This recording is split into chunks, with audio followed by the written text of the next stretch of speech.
grab your beverages and turn up your interweb. It's time for the Dudes and Beer Fantasy Football Podcast.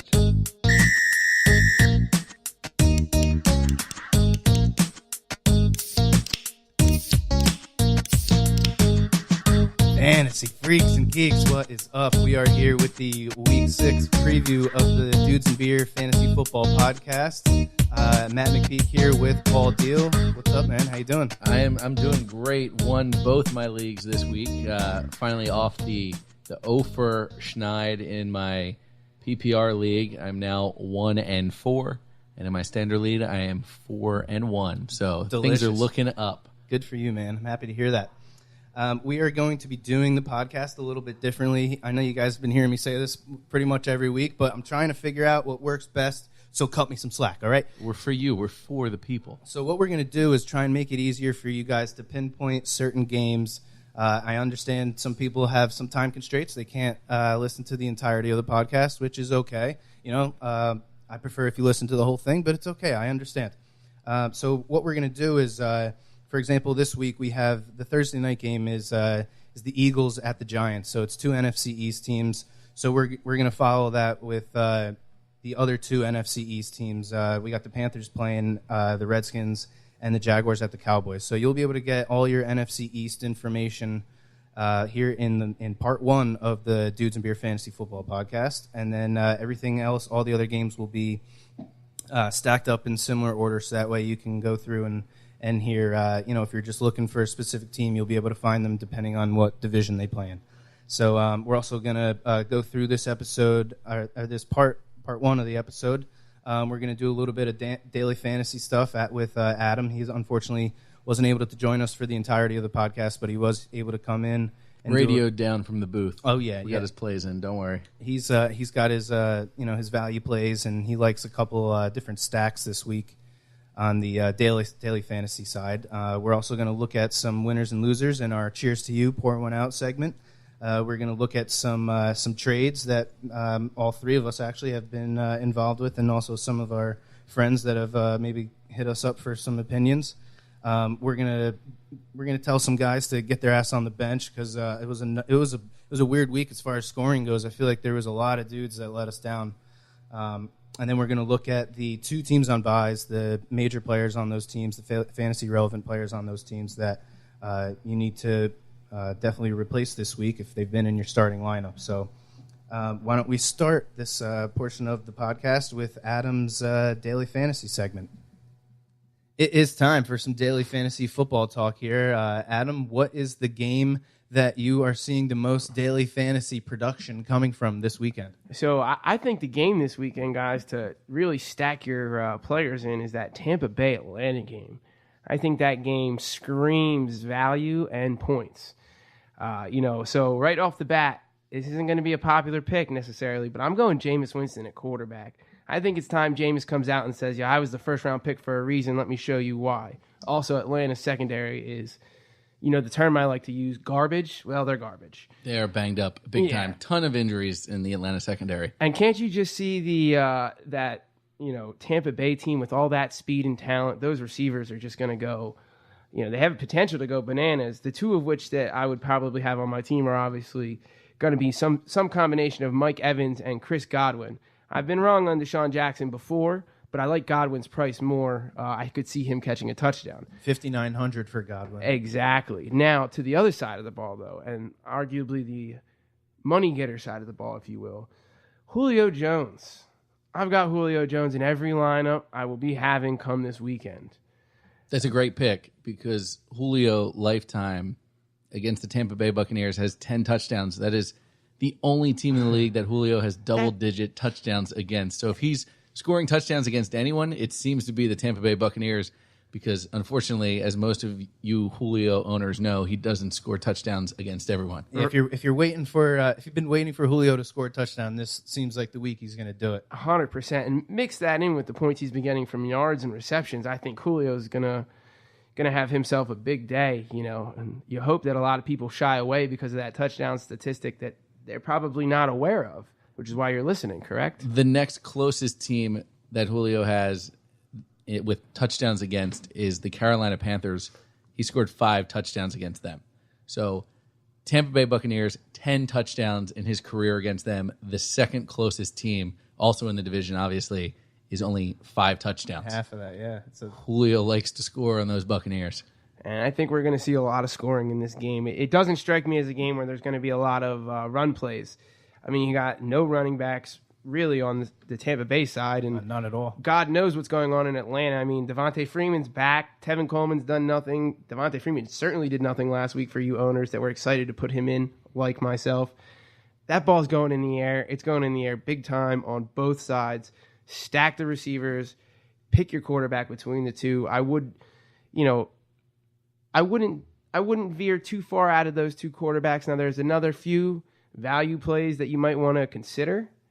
I know, Matt, your boy Baker this weekend. Yeah, man. He's only 7,100. I mean, 7,100 for a quarterback that can, both throw the ball and pick up yardage in the ground game, I think is a great value. He's playing the Chargers, who have allowed 25 points a game on average. They're giving up the 10th most fantasy points to quarterbacks and the 6th most points to wide receivers. So, if you're looking for one of those cheaper quarterbacks, Baker could be the guy this week for sure. And actually, I'm glad you brought that up. The one guy I do like, so we were talking prior to this about the tight ends.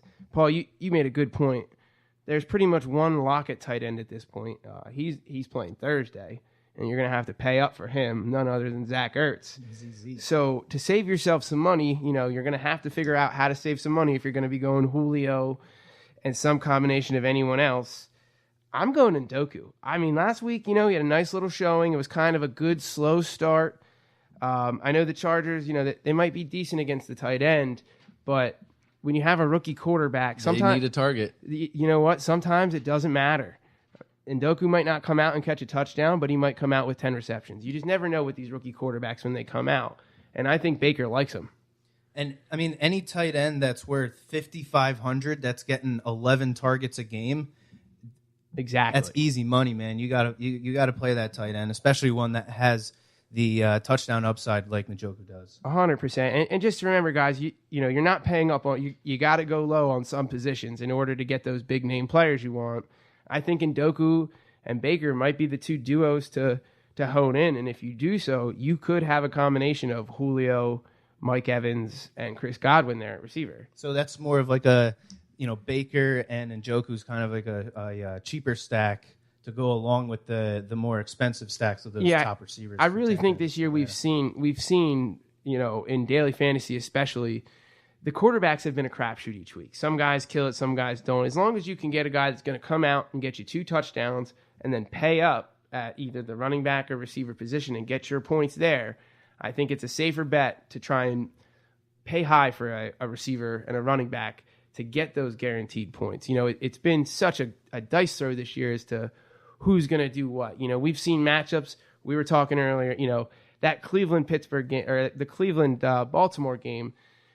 Let's be honest. We know Baltimore's defense is good, but some of us were foaming at the mouth to get some players in there.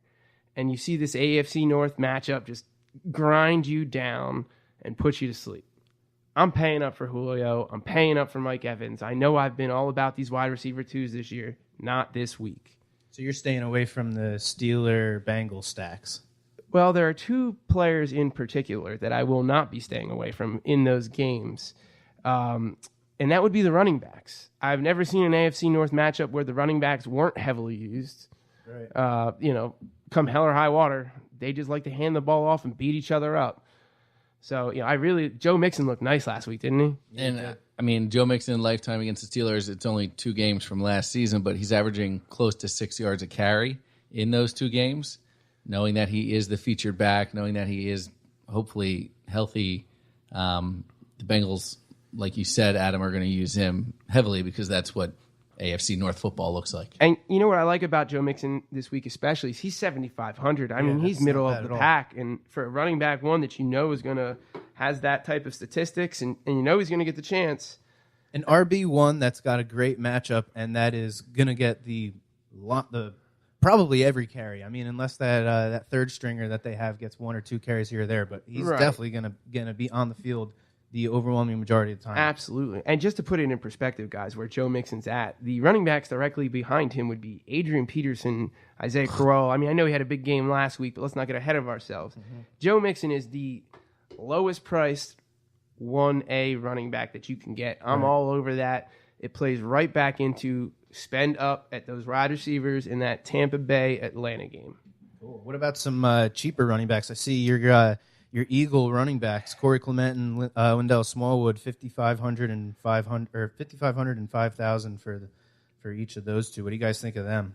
I mean, it's supposed to rain heavily, right? So I think that your best bet between those two, I mean, I could see Clement coming out and catching a few balls actually to try and get that offense moving. The line has not looked good. I don't expect that to change. So I really do expect to see a lot of quick releases. It's supposed to rain. So I would hedge my bet. I wouldn't mind taking a Clement, thinking that maybe, you don't need 2 touchdowns from him. If he gets 5 receptions for 75 yards receiving, he paid his value. Ideally, you're going to get those points from whoever else you spent up on. And I hate to say this because we've all, Paul and I are diehard Eagles fans. We've been hearing nonsense about Wendell Smallwood for how long, Paul? At least too long? 4 years, 3 years. Right. No, yeah. Too long? Yeah. I mean, we saw a little bit of him past couple weeks. I could see him sneakily coming in, being that annoying guy that ends up taking a few receptions away. I mean, I couldn't tell you who a goal line back is on that team because they no longer have one. Yeah, I would if never. Jai ever was one. Right. I would never trust Wendell Smallwood. They look at Corey Clement, I think, as that every down back. The problem is he's not on the field every down. It turns out that Wendell Smallwood's out there just stealing carries, stealing yards. I think what you're hearing from us is I would maybe stay away from the running backs on the Eagles this week till you see what is happening. I don't know, man. It's such a great value. Even if both of them split the workload 50-50 for $5,000, I feel like, when you work down your daily lineup and you get down to your flex and you're down, it's easy value to get. You're 100% correct. Yeah. I just worry that you pick the wrong one and they come out and get 0. If I'm rolling the dice, I'm rolling Clement. Corey. Yeah. You have to go with the short thing. It does worry me a little bit though, and I know they came out and said he's 100%. We were just talking about this. I call BS. I call complete BS. He's not 100%. I don't even know if he's practiced this week. He might have got in today, right? He didn't even play last week, right? Nope. He was active, did not see the field. Right. Yeah. But, if you're the Eagles, you're not going to sit there and say, oh, yeah, no, he's 50%, and then it's Wendell Smallwood. That's the other problem. It's a short week, so you're going to go with – you're not going to change too much offensively. Wendell Smallwood was in there all last week of practice. Why are you going to change things up and now try and get Corey in there on a short week? Yep. In a division game. That really means more to you than it does to the Giants as Super Bowl champs. Quite a bit more, especially sitting where the Eagles are sitting right now with their record and abysmal losses. And looking at the NFC East standings right now, I mean... It's open. Yeah, 7-9 could very well win the division. I hate to say it. I think 7-9 does win that division. Really? I don't see a team surpassing that. What about some other tight ends? If you're looking to spend up at tight end, do you see any matchups that are favorable? There's 2 guys I like on the high dollar side for tight ends, but what about you, Adam? What are you seeing for high dollar tight ends? So generally speaking, when we're talking daily fantasy, I do like to try and keep it to the Sunday only matchup, but we're going to widen that gap just based on the previous statement. If I'm spending up on tight end, it's Zach Ertz. Some of the other options to spend up on have been gambles here and there. I think Zach Ertz is a lock. The other one I do like this week, and I don't know if I could say it's really spending up just based on the dollar amount, but I think Jared Cook is finally due for another week. He's been kind of here and there. I could see him helping move the ball a little bit this week against Seattle. He's at 6,400. That's not a bad price for a tight end. And if Ebron plays, Ebron is the guy right now in Indianapolis. I think that if he's healthy, it doesn't really matter the matchup. Luck is going to look to move that ball. He's a talented quarterback. He can fit the ball, in a tight window, much like Rodgers can. The target volume will be there. Yeah, you look at the New England-Kansas City matchup. Both teams are in the top 7 in most fantasy points allowed to tight end. So, Kelsey and Gronk, they're 2 of the top 3 tight ends besides Ertz.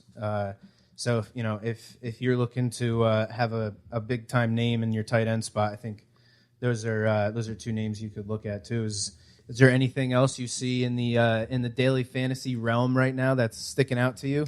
Well, I do want to say it looks like everyone's been hyped on Calvin Ridley this year, right? And I know I said stack. Sanu's gotten more targets than Calvin Ridley has. He's been on the field for more snaps. Matt, you pointed out, Calvin Ridley does one thing well and one thing really well, and that happens to be the go route. Well, as Paul mentioned, Julio Jones has caught double-digit touchdowns against Tampa Bay. In my mind, that might just completely eradicate Calvin Ridley this week. So he might be the one guy I avoid in that stack. Now, here is the guy that I'm going to play up. It's the same price, though, as Calvin Ridley. Emmanuel Sanders is playing the Los Angeles. That's a good defense. Tyler Lockett just had a game against them.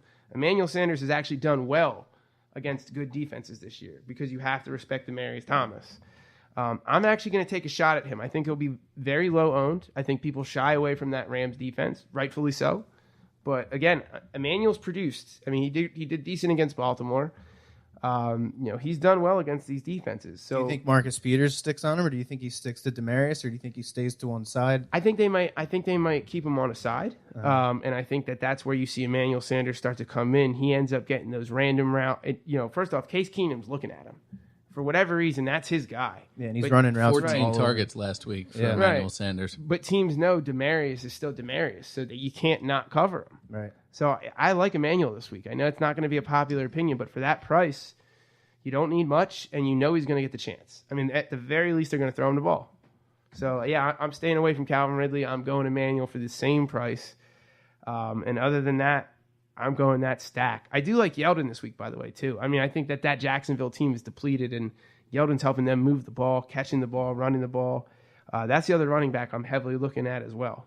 Yeah. Hopefully the newly signed Jamal Charles doesn't take too much work from him. I don't know if I could see that happening right off the bat. Right off the street. We'll see. All right, cool. So that is the daily fantasy spot for the Week 6 preview. We will be right back with the rest of part 1 of the Dudes and Beer Fantasy Football Podcast. Win some money this week, guys.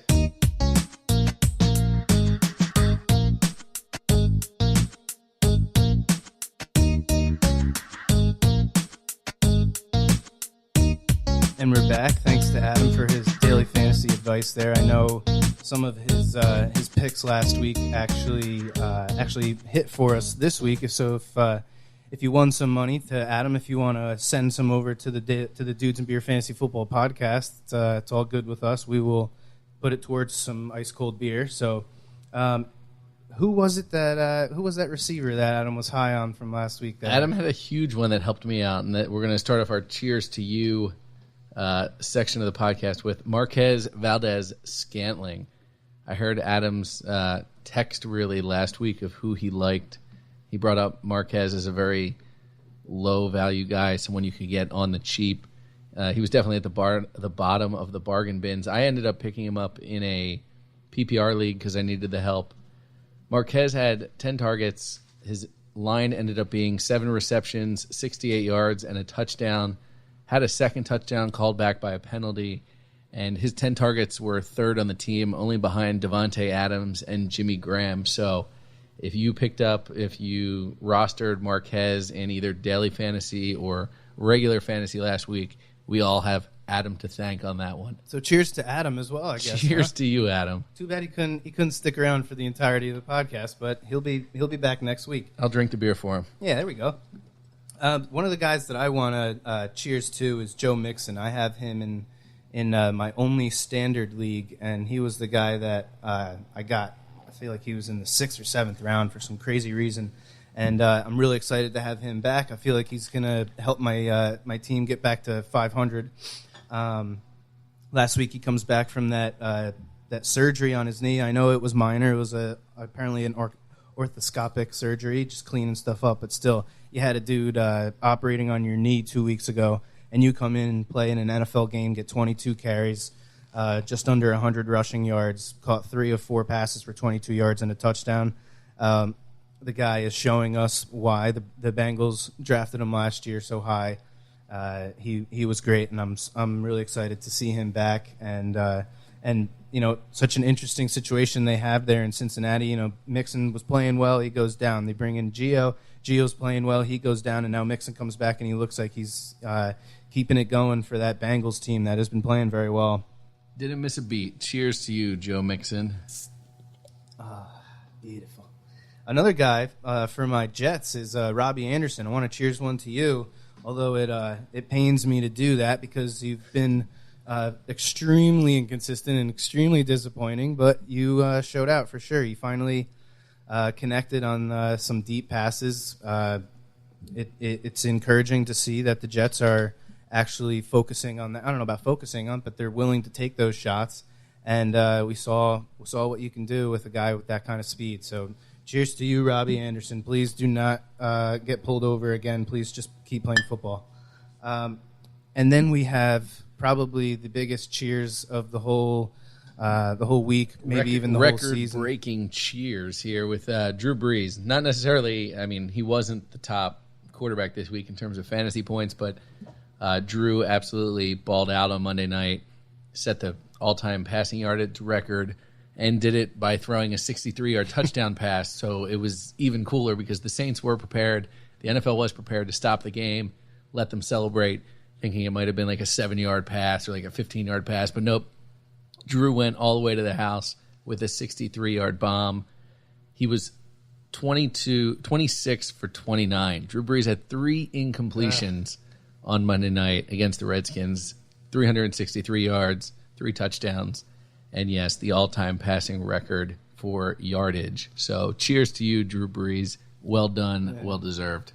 I don't know what's cooler, Drew Brees throwing a 67-yard touchdown pass for the all-time yardage record, or when Derek Jeter hit a home run for his 3,000th hit. That was pretty sweet. I'm a Met fan, so I can say I've been kind of cheering for the Yankees a tiny bit in the background, at least for somebody like Derek Jeter who did everything right. But when you can have those big records end on really impactful plays, that's where I think that's what makes it even more memorable. Yeah, absolutely. And Drew Brees has just been a beast. Like, dude has been so consistent. I don't know if there's any besides Brady. I don't know if there's ever been as a consistent quarterback in the NFL as Drew Brees for as long as he's been doing it. And then we look at the top running back from the Saints from Monday night. He had Mark Ingram coming back from suspension, and he looked absolutely awesome. He got 16 carries, 53 yards, but he had the 2 touchdowns, and both of them were on the goal line. So if that's what we are to be expecting in the rest of the season here, Ingram should be definitely in line for some for big-time goal line plays there. But I can see that backup quarterback / kick returner / fullback / tight end, whatever the hell you want to do with the guy. He is going to be vulturing touchdowns from both Ingram and Kamara all season long. And that's a great segue for us to go into our pour one out section for Alvin Kamara. He only got 6 carries for 24 yards in the Monday night game. In a blowout, I understand. I mean, it was as perfect of a game script for the Saints running game as it could be, I think. And, why not give the majority of the carries to the guy coming off of a 4-game suspension? I wouldn't be too worried about it, but definitely worth tipping the beer there for Alvin Kamara. Another guy that we're pouring one out for is Quincy Enunwa. He was unable to catch any of his 5 targets, and for a guy that started out the season with 10 and 11 targets, he was a big-time ad for a lot of guys in PPR leagues, especially full-point PPR. I grabbed him in my full-point thinking I was getting a steal as far as targets go, and he's kind of fallen off. 8 targets in week 3 and 4, and then only the 5, and didn't catch any of them. Definitely not encouraging at all. But we'll see with them going to Indianapolis this week with the way the Colts defensive backfield is looking as far as injuries go. Maybe he can bounce back a little bit, but definitely pouring one out for you, Quincy. I need you, bro. I need you. Another guy that I think realizing now that I was counting on a little too much was Aaron Jones. I have him in too many leagues, and I was thinking coming off the 2-game suspension, I was going to have an RB1, and it has not been that way in the slightest bit. He only had 7 carries last week, and he didn't have a single carry in the second half. Yeah, they were trailing. I get it. But, I mean, to get that little bit of workload is scary. You only had the 3 targets to go with it. So in a game that they were trailing, he was unable to be involved in the pass game anymore, especially with the injuries that the Packers were facing at wide receiver. I'm very surprised that they didn't get the running backs a little more involved there. Is there anybody you're pouring one out to over there, Paul? I'm looking at the defensive side of the ball. We talked a lot about Drew Brees and the show he put on when we cheers to him. And on the defensive side of the ball, if there's a cheers for someone, unfortunately there has to be a pour out for someone else. So the Redskins defense particularly was bamboozled on Monday night against the Saints. Looking at Josh Norman in particular here, he decided he didn't have enough of getting embarrassed during the game and wanted to go on Twitter afterwards. And Michael Thomas absolutely shut him down on Twitter as well. The two of them had a healthy Twitter debate. And I'll leave it at that. If you want to look it up, Norman ended up deleting some of his tweets. So it's clear who the loser of the Twitter battle was. If you have to delete tweets, I would consider that a loss. Yeah, we're pouring one out to you if you're deleting tweets. Josh Norman, Redskins defense. We're gonna empty out a whole 11 pack for you for all 11 men. The one last guy, I was torn. It was almost a pour one out. It was almost a cheers to you, but instead I'm just gonna clink the top of his beer bottle. So he's going to try and take a sip, and then it's all going to blow up in his face. And that's Odell Beckham Jr. Finally came alive on the stat sheet with 8 catches, 131 yards, a touchdown receiving, and also threw a touchdown to Saquon Barkley. Threw a touchdown to Saquon Barkley. He could have let that ball fly out there a little bit. And thank God Saquon is so fast and has such giant quads, because that's the only reason it was still a touchdown. But his team still lost. I mean, Matt, you were saying it earlier. He dropped a touchdown in the end zone that a receiver like Odell should come down with. I think if it was a normal receiver, it wouldn't be looked at as a drop, but it's a contested catch against some corner that I'm not familiar with. And, a top 3, top 5 receiver needs to be able to come down with that in the red zone. And that was his chance to redeem himself for the dumb play that he made in that punt return. And he failed to do it, so that's definitely a pour one out for Odell. But that stat line makes us cheers to him. So again, we're going to clink the top of his bottle. The icing on top of Odell's game on Sunday was really everything that happened before the game. If anyone was watching the pregame shows, with his interview with Lil Wayne just sitting next to him. Lil Wayne didn't say a single word, just sat there the whole time. It was like if anyone's seen the Key and Peele skits of Obama, and Obama's like hype man. That's almost what it kind of was setting itself up as, except Lil Wayne said nothing, and Odell just trashed his entire team. I don't know if he meant to have Lil Wayne trash his whole team, but instead Odell did it. Really awkward situation. It's funny that they paid him so much money and almost assumed he would grow up from getting paid all that money. It seems the opposite has happened, because the Giants still stink and Odell continues to cry about it. So clink in the top of your bottle, drink it fast, otherwise it's going to blow up in your face. And that's all we have to say about Odell Beckham. Yeah, can we keep the rappers out of the locker room, please? Okay, Dion was allowed to do it with MC Hammer and those pants, because he's Neon Dion and he's the best of all time. Odell, you ain't there yet. You haven't done anything in this league besides make a 3-fingered catch a couple years ago. It was great. And yeah, you have some fun moments in pregame making all kinds of great catches, but let's see you win a playoff game. Then we can have rappers sitting next to you during pregame interviews.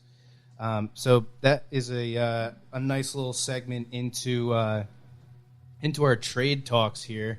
I'm not sure exactly if there's anybody on the Giants you'd be willing to trade for. Saquon maybe has the most value, but their offense is just looking so bad to me. I don't know if... Yeah, they're a weird team. I mean, Saquon, if you could trade for him, do it, especially if you're in a keeper league, because he's someone you can stash and continue to have and hopefully get good value out of, because he is a young running back, and that team is hopefully going to reload at quarterback and offensive line and be good to go in the future. But some of the trade talk I'm looking at is almost based on what's happening in real life in terms of trade talk. So you look at the Philadelphia Eagles losing Jay Ajayi this past weekend with a torn ACL. Even before Jay Ajayi goes down, there was murmurs that the Eagles were going to be interested in Le'Veon Bell, trying to trade for him. So he's someone that really for the past couple weeks I've just been trying to trade straight up for player, trying to find someone on my team that I think I could sell high to the owner in the league that has Le'Veon. This week, I think I put my best offer out there in terms of what I think he would be interested in. He wanted to draft Calvin Ridley. I ended up getting him just before his pick. Calvin Ridley, I think, is someone that Adam mentioned Sanu has been out targeting, so it's really questionable what is Calvin Ridley on the Falcons. Is he just a deep ball, boom or bust kind of guy? His targets really don't say that he's their number 2 receiver, so I ended up trying to trade Calvin Ridley straight up for Le'Veon Bell. As of right now, I still haven't heard back. We'll see. Again, Le'Veon Bell is still unrostered. He's on the Steelers, but he hasn't signed that franchise tag yet. The NFL experts were saying that Week 7 on the Steelers' bye is when they expected Le'Veon to sign and report back. And apparently the Eagles are now even more interested in a running back after losing Jay Ajayi. So Le'Veon, someone I was still trying to trade for.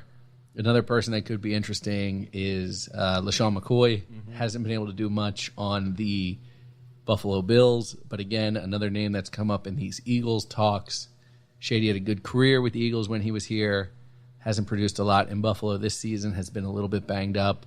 But if you want to follow kind of what the trade winds are saying in the league, it might also make sense to follow them in fantasy, giving you can take Shady from a bad Buffalo offense and insert him to a pretty talented, yet to produce Philadelphia Eagles offense. Yeah, the one guy I'm looking at buying low, at its at its truest form is Alvin Kamara after having such a horrible game last week. Like I said, only six carries. I was actually talking with a friend Steve, who's actually going to be coming on I think in 2 weeks. He's going to be coming on and he's going to be talking some bi-week replacements with us. He was telling me about an offer that he received in his league for Todd Gurley. The guy wanted to give him Kamara and Mike Evans for Todd Gurley. To me, that's like the ultimate, freak out after seeing a guy only getting a few carries. Yes, Mark Ingram's back, but we saw last year that both of them were able to be top 10 running backs on that Saints team, and I don't think there's any reason why we shouldn't think they're capable of doing it again. The trade that I was offered in this league from one of my friends in the oldest league that I'm in, he wanted to snipe James White for T.Y. Hilton from me. In that league, I have Mike Evans, Michael Thomas, and Robert Woods as my 3 receivers. After this week, Evans and Thomas are both going to be through their buys, so I don't know when I would start anybody besides those 2 in my 2 wide receiver spots. And so the question came down to, is T.Y. worth playing over Robert Woods? To me, he's not. He's hurt right now, and James White is still leading the team in targets and receptions. No one targets their running backs more than the New England Patriots, and they target them 36% of the time, 43% of the time for receivers, 20% of the time for tight ends. If you look at it, you know who those 36% of the targets are going to running back-wise. That's James White. If it's a standard league, I would probably consider it a lot more because, if we look at the target distribution that's going to James White, the touches in the run game on the other side of the coin are equally going to Sonny Michel. James White is not going to be getting many carries. He's going to be targeted. That's what he does on this team. So I'm totally fine with having that. The pass catching running back for New England is definitely worth keeping, and I don't think T.Y. does it for me as far as an equal trade for him. Some other trades that we were talking about earlier. Adam was telling me he had some guy offer him Mike Williams and Sammy Watkins for Devontae Adams. That's one of the insult your family trades that we talked about last week, so Adam should not talk to that person again. Yes. and consider that that man is no longer a friend to him nor his family. And you had one too, right? You had or a friend of yours. What was it? Greg Olsen. It was an interesting trade because we all talked about it just before the podcast. The trade was Kenyon Drake and Greg Olsen for Robert Woods. And now, if you offered me that trade just after the draft or just before week 1, I think I would have strongly considered it because Kenyon Drake was supposed to be a beast this year. Greg Olsen is really the leader in targets when you look at the Carolina Panthers. And Robert Woods, I've always kind of been on the fence with, especially now that you added Brandon Cooks. Todd Gurley is what he is, and Cooper Kupp is now going into his second year. So right after the draft, if I get offered Kenyon Drake, Greg Olsen for Robert Woods, I'm taking it no matter what type of league I'm in. For sure. That's a top 10 tight end, and what we thought was supposed to be possibly a top 12 RB maybe, Yeah, absolutely. Until Frank Gore reminded us all that that his name is Frank Gore. Frank the Tank. But now, week 6, you look at that trade, you have a underproducing running back who can't... Underproducing is saying it extremely nicely. Yeah, we're being kind to Kenyon Drake there. He can't get in front of Frank Gore on the depth chart or even the touches per game. You have Greg Olsen, who I know he's coming back this week, but the report is he still needs surgery and it's just delaying it till after the season, so we don't know what we're going to get out of Greg Olsen. And Robert Woods potentially got more valuable after last week when you look at the injuries that happened to Brandon Cooks and Cooper Kupp with the concussions. I think both are expected to play this week, but they're smaller guys, so one big hit is going to knock them out again, and then all you have is Robert Woods. So if you're looking for the most dependable, valuable receiver in the Rams, it's probably Robert Woods. Probably. And that's not worth getting rid of him for Kenyon Drake, who can't get in front of a 45-year-old man, and Greg Olsen, who's really playing with one leg. So it's turned into a disrespectful trade, but before the season, it would have made us say, Yeah, that was definitely a disrespectful one, if you ask me. And we're gonna stick with Kenyon Drake for a minute, and we're gonna go to the get your ass on the bench. We said it last week, and if you wanted to, give him one more week, I guess I understand. Yeah, he kind of paid off with that receiving touchdown, but to be outsnapped and to be having less carries than Frank Gore 2 weeks in a row, he is definitely staying on the bench, if you ask me. And then we got Larry Fitzgerald, who I don't even know if he is he even a top 60 receiver at this point? Can you start him in a 10-team league at all? I have him in a 12-team league, and I'm not starting him. So Larry Fitz is still riding the pine for me. I'm hoping that him and Josh Rosen can eventually get on the same page, figure things out. Larry Fitz is a Hall of Famer. No one questions that, but his fantasy relevance in 2018 so far has been minimal at best. This is not what he came back for, I'm assuming. Another guy that is another receiver that I have way too much of is Alex Collins. He's just breaking my heart, man. I thought he was going to be the dark horse this year, and he was going to be the dude who you could get in the 5th and 6th round and be a solid RB1, but it just hasn't been that way. Buck Allen is just too much of a thorn in the ass of Alex Collins. 12 carries last week, which that's encouraging considering how many carries he's been getting from week to week, but it's just in the fourth quarter and on those 2-minute drives when you want your guy in there catching easy passes, he's just not on the field. And in a AFC North game that you would think is just going to be a slobber knocker type game, they didn't try and run the ball, and it went to overtime, and he still only got these 12 carries. The game, the ending score was 6-9. Like, still, that's 12-9. 12-9. That screams to me like run the ball, and it's just killing me, man, killing me. I'm keeping Corey Davis on the bench as well. He had in my standard league 24.9 points in week 4, week 5. He was 20 points less with 4.9 points. It was another low-scoring, miserable game to watch if you were watching it.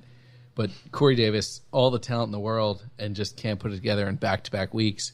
So until he does, he's keeping on the pine for me. Why don't we start with our first game preview, the Thursday night football game, the Eagles playing at the Giants. Both teams coming off of a loss. The Eagles lost that game against Minnesota, and the Giants lost in dramatic fashion to a 62-yard field goal. Second year in a row they lost to a plus 60 field goal. That's rough. So the thing I'm most looking forward to in this game is seeing which one of these running backs gets more carries, gets more work. We were talking about it probably being a rainy game, and with JJ going down, and probably two of the most added guys in this past week. So that's the thing I'm most looking forward to in this game. Yeah, and I mentioned it earlier. My money for the Eagles is still on Corey Clement to come through and be that guy. You looked at him, how the season went last year, especially as they progressed into the playoffs. You saw the role that Corey Clement had. I think he had 2 touchdowns in the Super Bowl. Obviously, was part of the Philly special. So they like him. The coaches like him. They like to use him. I think he is an every down back. The one thing that the Eagles haven't done a lot of this year is screen passes, especially last week against the Minnesota Vikings, a team that has a good defensive line and can get after the quarterback. They just didn't feel confident enough to throw a screen to Ajayi when he was out there, or Smallwood, and Smallwood did have that big drop in last week's game. So Corey Clement to me is an every down back, and if you can add him, if he's still on the waiver wire or you already have him, I think he's a very interesting start this week, given the weather, given that it is supposed to be a rainy night up in New York. Looking at it as a whole, Eagles that I'm definitely starting, no questions asked, are Wentz, Ertz, and Aguilar. I say Aguilar because I think him out of the slot or the number 2 spot is going to have some options for the Eagles to move the ball. You look at Janoris Jenkins shutting down Alshon Jeffrey potentially. Alshon last week, Matt, you talked about it. He's got a treacherous cornerback road ahead of him. Yeah. He had 2 catches on 8 targets last week. So he's still Carson's go-to, but when these good corners get on him, that's what good corners are paid to do. They're paid to not let the receiver catch the ball, and Xavier Rhodes did it well last week. So Janoris Jenkins, we'll see if he gets his paycheck this week, but I'm a little worried about Alshon. Ertz, I think, is just proven to be Wentz's favorite target. They'll throw it to him short, so if you have him in PPR, he's going to get a ton of targets and be open short, so he'll probably make more of his money for you in just receptions rather than yardage, but he has gone over 100 yards the past 2 weeks. Aguilar, to me, is the guy that can move the ball for them down the field if they can throw it. I don't really know who would get matched up on Nelson, so I think they have a good chance, and if you have Nelson, he could be a nice plug-and-play for this matchup on Thursday night. On the Giants side, very interested in Odell Beckham, Saquon Barkley, Sterling Shepard, focusing on the receivers, because when you look at the Giants, when you look at Beckham, he has more catches against the Eagles with 50 and more touchdowns with 6 than any other team he plays against in the entire league. Again, they are in the division, so it makes sense, but that's still a lot of catches and a lot of touchdowns for really how little he's been in the league, and he was injured last year, so he only had that 1 game against the Eagles. So it says a lot for what his production has looked like. Another Giant I'm going to keep an eye on, I told you to start him, and you should, in Saquon Barkley, but the Eagles are still shutting down the running game. They're letting up the 3rd fewest fantasy points to opposing running backs, so I wouldn't expect Saquon to get it done on the ground this week. I think he'll have a better chance of being involved in a short passing game or an intermediate passing game against some of the Eagles' linebackers. I'm going to caution you against Alshon, like we talked about. He's on Janoris Jenkins, only 2 catches on 8 targets last week. And we'll see what this game turns into be. If it's just a sloppy NFC East game with the rain coming down, both of these teams are desperate for a win. I think the Eagles, as defending champs, as we mentioned earlier, are a little bit more desperate. So I would expect the Eagles to win this game. I would expect them to rely on the running game to really move the ball, especially if it's a sloppy kind of game. You don't want to risk Carson Wentz, given he is coming back off this injury, to do it all himself. So we'll see if the Eagles can get it done this week. But Odell Beckham is going to have a big game like he always does against the Eagles. Yeah, I'm looking at the screen game to be big in this game too. The the wet ground, getting those defensive linemen to try and change directions at the line of scrimmage is not going to be easy. So I think all these running backs are in for a good PPR game. It's interesting looking at the Giants' fantasy points allowed to tight ends from last year to this year. They're, like I said last week, they're now 5th in the league in fewest fantasy points allowed to tight ends, but it doesn't matter. It's Zach Ertz, 11 targets last week. Didn't have the greatest first half, but had a tremendous second half. So he's definitely a dude that you can trust in a game, whether it's sunny, rainy, snowy. It doesn't matter. The dude's going to get it done. Adam talked about it earlier. Zach Ertz is probably one of 2 tight end locks this season every week. Yeah. And Gronkowski is not one of those locks. Definitely so that not. really what it says about the tight end position this year. Eagles throw to their tight ends more than anyone else in the league. They throw to them over 40% of the time. So Ertz is a viable fantasy play no matter what. So why don't we go to the next NFC East game, Panthers visiting the Redskins. Panthers coming off of this big win against the Giants last week. Redskins getting trampled by the Saints. Yeah, this is an interesting one. Right off the bat, my stardoms are going to be Cam Newton and Christian McCaffrey. And then for Washington, it's going to be Jordan Reed. Panthers I'm interested in keeping an eye on this week include Greg Olsen. He is back, as we talked about earlier, but he's delaying off-season surgery. So if he's on your waiver wire, we've talked about how bad tight end is this year. He might be worth picking up and just stashing. See if he can turn out some good fantasy weeks in a row. A tight end that you know is going to get targeted, if he's out there, pick him up. And if you're one of these guys dealing with deciding between, Eric Ebron and, Trey Burton, I think Olsen is well worth the risk. Yeah, no question asked there. Redskins, I'm going to keep an eye on. Chris Thompson, he continues to lead the team in targets, but he got a little banged up last week with a rib injury, so just keep an eye on him as you approach Sunday. Check Sunday morning to make sure he's not inactive. Jamison Crowder is another one I'm interested in. He had 8 targets last week and really seems to be gelling with Alex Smith. Carolina is letting up the 9th most points to wide receivers, so Jamison Crowder could be an interesting target. If you watched Monday night's game, Alex Smith missed a lot of open guys. Jamison Crowder was one of them in particular, so he's trying to get the ball to Jamison Crowder, likes to throw underneath the slot guys, so Jamison Crowder is, I think, a pretty interesting player to watch this week, and if you have to start him, I don't think it's a necessarily bad idea. Yeah, he's one of 2 guys that we were talking earlier about possibly becoming somewhat, maybe not on the same level as Tyreek Hill, but maybe utilized in the same way as Tyreek Hill. At what point is Alex Smith going to go to Jay Gruden and say, "Hey, we gotta put Jameson in some different situations and get him the ball in different spots on the field?" Because I think he's shown that if you do concentrate a little bit on him and not just sending him on these standard routes, that he can produce. And we're going to talk a little bit about the other guy that we were mentioning earlier. But looking at the Panthers defense, the Redskins gave up the 10th most fantasy points to tight ends. So could this be the week that maybe they decide to get Jordan Reed a little bit more involved? It's amazing how in past seasons when the dude's been hurt and he goes out for 2 games, comes back, has a great game. He's hurt for 3 games, comes back and has an awesome game.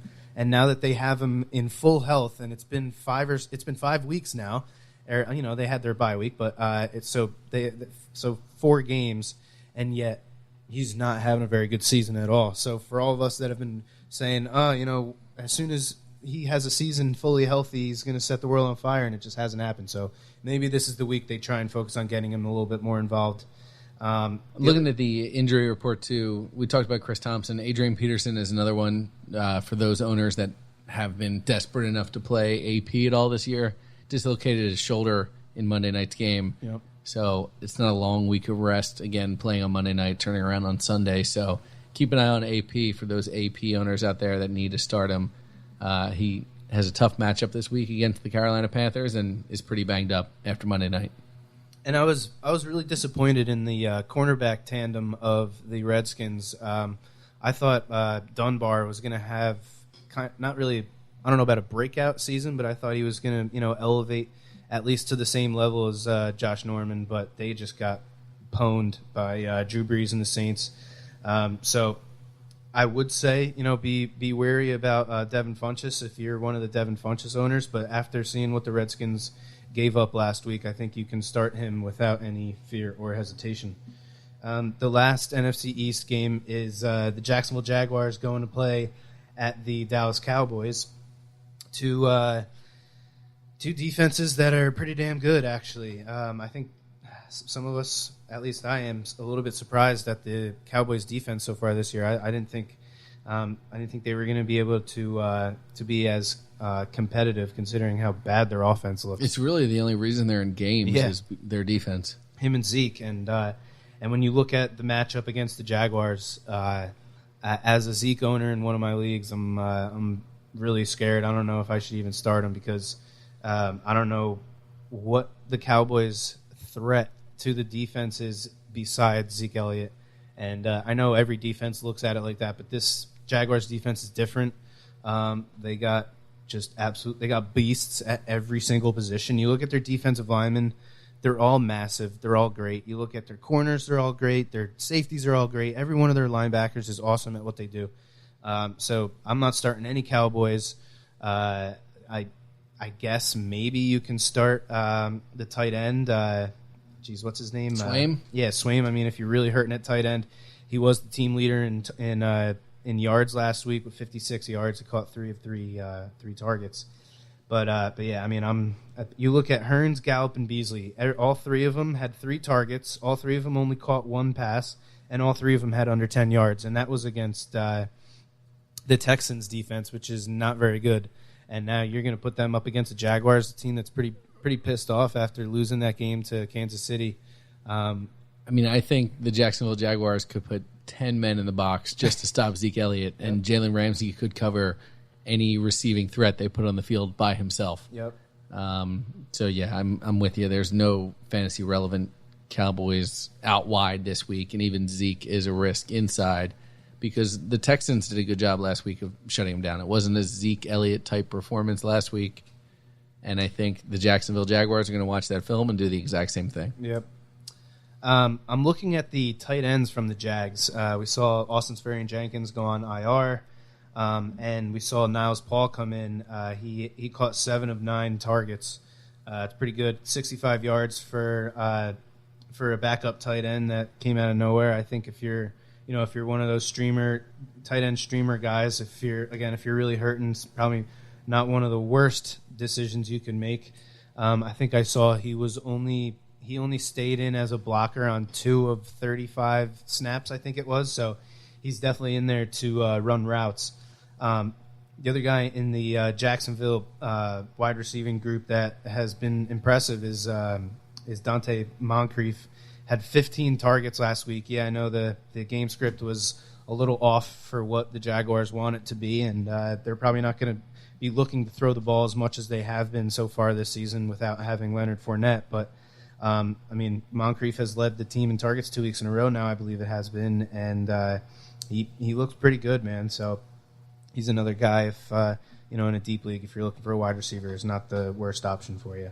I like Blake Bortles as a whole here. If you look at Blake Bortles in games that Leonard Fournette has not played, he's almost a different quarterback.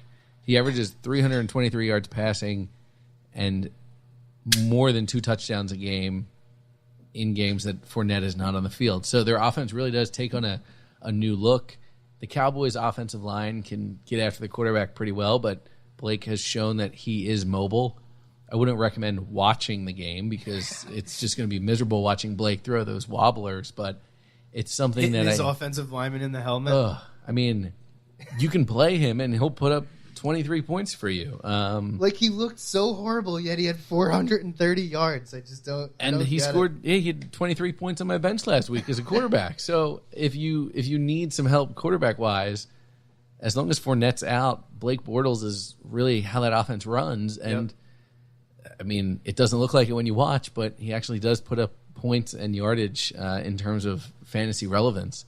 Another person that's interesting to keep an eye on, he was just signed this week, Jamal Charles, unemployed up until now, very banged up running back room for the Jaguars. So I'm not starting him this week, but if you're desperate for a running back, maybe just stash him for this week, knowing that he could be a top waiver wire guy next week, and you already have him on your team. So if you need some running back help, Jamal Charles, pick him up, keep him on your bench for now, but we'll see what he can produce this Sunday against the Cowboys.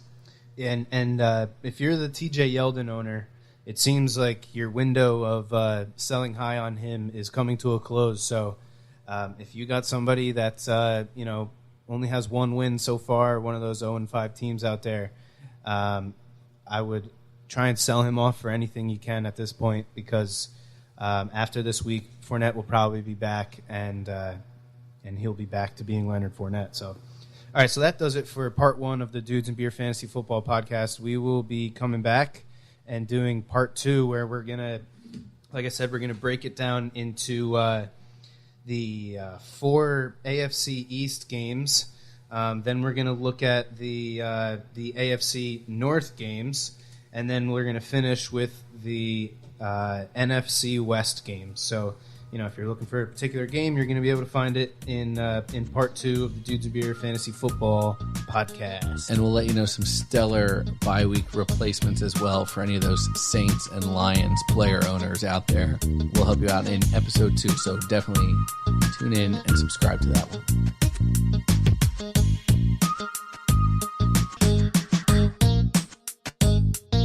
Fantasy freaks and geeks, what is up? Welcome to part 2 of the Week 6 preview of the Dudes and Beer Fantasy Football Podcast.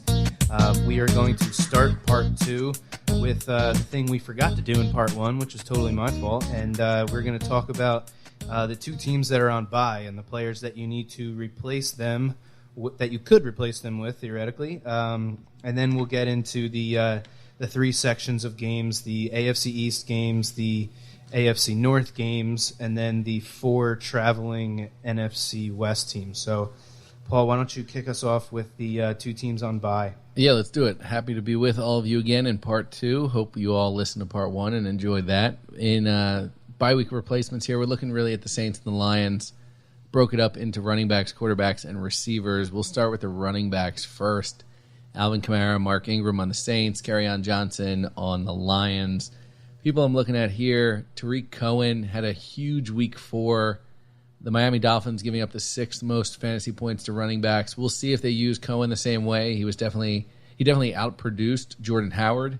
They have a bye week to completely put in a new game plan, really scheme for plays that they haven't run yet. So Cohen is one of those really big excitement guys that if you need running back help for the bye week, he could be an interesting pickup.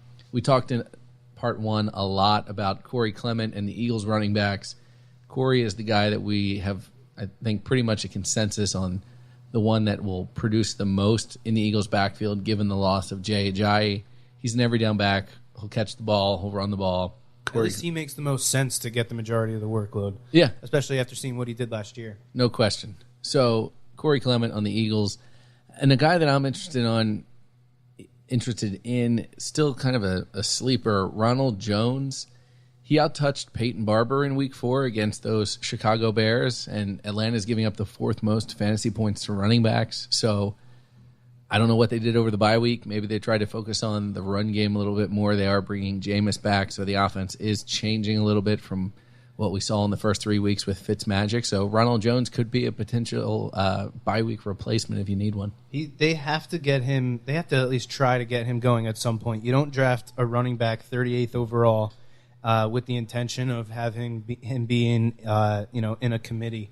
I think it was very encouraging for guys that that drafted Ronald Jones, whether or not they stuck it out or whether they dropped him, I don't know. But coming off of a bye, yeah, he could have a good game against the horrible Falcons defense, which we will also get into. That's going to be the first game we're going to get into here in part 2. Quarterback-wise, I'm looking at Drew Brees, Matt Stafford, both fantasy-relevant guys. We talked in part one when we went over the Jags-Cowboys game. Blake Bortles, without Leonard Fournette, averages 323 yards a game and over 2 touchdown passes. He's without Leonard Fournette again this week. His backfield is decimated. It's really TJ Yeldon and just Jamal Charles back there. So I can see Blake Bortles being a fantasy-relevant quarterback this week, and if you need to replace either Brees or Stafford, Bortles has had 3 top 10 fantasy performances this year, so he could be a very interesting play. Another quarterback I'm interested in, Baker Mayfield. Chargers are giving up the 6th most fantasy points to quarterbacks, so again, if you're trying to replace a Stafford, maybe a Mayfield could do that for you.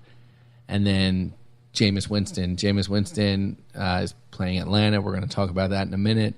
Atlanta is giving up the 4th most fantasy points to quarterbacks, and Tampa Bay is coming off a bye, so they had plenty of time to get the offense used to Jameis, get Jameis used to the offense, and hopefully practice running pass plays, not stealing crab legs.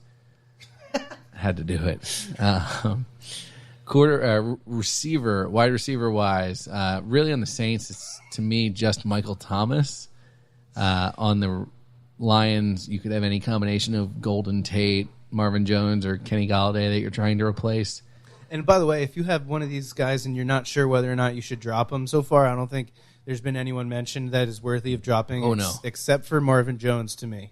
I feel like Kenny Golladay last week showed that he is now clearly the number 2 there, and I think he's eventually going to become their number 1, as we were talking about last week on the podcast, actually. Yeah. I've always thought Golden Tate might be someone they trade away this year and just stick with Jones and Golladay. But we'll see. But absolutely, no one we've talked about so far in this bye week replacement section is someone that you should drop and move on from to replace for your bye week. Put them on your bench. Make sure you have room there and either move someone up or move someone off that we told you to get your ass on the bench with. You could consider dropping one of those guys, but I wouldn't drop any of these bye week replacements. To replace your receivers, I'm looking at Chris Godwin. We keep saying it. Atlanta has a terrible defense. We're going to talk about it even more in a minute.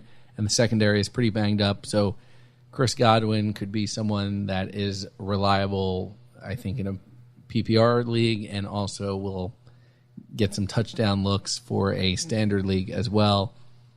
Looking at the Packers, if Geronimo Allison is still out, Marquez Valdez-Scantling, who we talked about in part 1, could be another interesting play as a bye week replacement this week. And lastly, Nelson Aguilar. The Eagles are going to have to move the ball some way through the air. Zach Ertz will likely get matched up with Landon Collins or Alex Ogletree for the Giants, so he has some pretty tough matchups there to get around. And out wide, Alshon Jeffrey is going to face Janoris Jenkins, so Aguilar could be the way that the Eagles move the ball down the field through the slot and across the middle. Yeah, I want to look at actually real quick the kickers that were on bye weeks this week, especially Will Lutz. I was faced with the decision of there's only a couple kickers that you actually have to consider rostering through his bye week, and I was faced with the decision of do I keep Will Lutz on his bye and pick up another kicker for the week, or do I just drop Lutz for someone like Bryant on the Falcons, which is actually exactly what I did. So real quick, what's your philosophy on do you keep one of those top kickers? For example, if and people were faced with this decision in Greg Zuerlein earlier in the year, right. Not really with his bye week, but because he was hurt. If you have a Tucker, or you have a Gostkowski, are you a believer in keeping one of those guys and for their bye week? I absolutely will keep a kicker. I'll keep 2 defenses like I did last week. I have the Jags defense. I'm not dropping them for anything, so I picked up Carolina, given I didn't like the Jags matchup, and it was a good play for me because Carolina got me 13 points. The Jags scored 5 points against the Chiefs. If you have Will Lutz and he's really putting up numbers for you, I would definitely consider rostering a second kicker. Yeah, he's the 3rd-ranked kicker right now. Everyone's scoring points for you when your fantasy lineup is set. So just because you got Naheem Hines or someone else on the bench that you're waiting to come through for you, that guy's not doing anything during the week because you're not starting him. Your kicker is someone you have to start. So if Will Lutz is someone that you need, if he's putting up the 3rd most points for kickers. I'm absolutely going to roster another kicker based on matchup and roster 2 kickers for 1 week because all the points count the same at the end of the day. Yeah, I was looking at the rest of my team in that league in which I have Lutz, and I just couldn't find another guy I was willing to drop, and so I'm just going to ride with Bryant. Maybe right before game time, I'll take another glance, and if there's somebody that I'm maybe a little bit more willing to drop and pick up Lutz, pick him back up. Maybe I'll do that, but it's interesting too because in your situation, I don't know if Greg Zuerlein is still on waivers, but you could drop a Will Lutz this week, ride it with someone, yeah, and then no waivers next week. You can either get Greg Zuerlein or bring Will Lutz back to your team. So yeah. I think check the waivers, and if you see some kicker talent out there like a Greg Zuerlein who is going to be a number 1 kicker just based on how much the Rams are scoring and what his distance is, he's just been hurt. I think you have the opportunity to drop a kicker this week and pick him up next week because he is expected to be back soon for the Rams. Yeah, we all like to poke fun at kickers, but anybody that's an experienced fantasy player can tell you that there's been weeks where your kicker wins it for you, like last week with Cairo Santos hitting that 62-yarder. Getting an extra 6-point swing your way just from your kicker at the end of a game is pretty clutch. So. I had weeks last year that Greg Zuerlein was scoring me 21, 22 points, and he was the second highest producing player on my team in wins. So all the points count the same. Right. All right, so why don't we talk about Matt Bryant's Atlanta Falcons playing at home against the Buccaneers, coming off of a bye, NFC South showdown. The Bucs, like I said, coming off a bye, they had that extra week to maybe get, or at least try and focus a little bit on the run game because it's been absolutely horrible for him throughout the season here. So could we be seeing a breakout game for Ronald Jones? I don't know. The Falcons give up the 4th most fantasy points to running back, so he surely has the matchup there. So that's going to be a fun watch. Hopefully we can see him pay off and become one of these stud rookie running backs that we've been waiting for. It's been a slow year for these rookie running backs. I think you look at what happened in Seattle with Rashad Penny and that Seattle running situation last 2 weeks ago with Chris Carson going down, and all of a sudden Mike Davis gets all the carries, and you look at Ronald Jones not producing in any way. We had that unfortunate injury with the Redskins, and luckily Carrion and Sonny Michel are pulling all the weight for those rookie running backs. But also we'll see if Jameis can come in and support 3 wide receivers like Fitzmagic was for the first couple weeks of the season. Trying to figure out if there's a receiver on Tampa Bay that is going to get hurt the most by losing Fitz, and I think it's Deshaun Jackson. I think anybody that was looking at this offense could have said that Deshaun was probably going to be the number 2 there, but I think Chris Godwin has shown that he deserves the majority of those wide receiver 2 targets. Obviously, nobody's going to threaten Mike Evans for targets. He's a target beast every year. But it'll be interesting because I think you looked at the start of this season. Godwin came on pretty strong last year, and then with Fitzmagic this year, really just solidified himself as a wide receiver 2, wide receiver 3, flex guy. Deshaun has kind of always been boom or bust since he's gone down to Tampa, and when you look at Jameis and his relationship with Mike Evans, that's his clear favorite target. So Jameis taking the starting role over, to me, is really going to shake things up offensively with target distribution. Mike Evans is going to keep his, but let's see after this week where Chris Godwin ends up, and then also Cameron Brate versus O.J. Howard. Yep.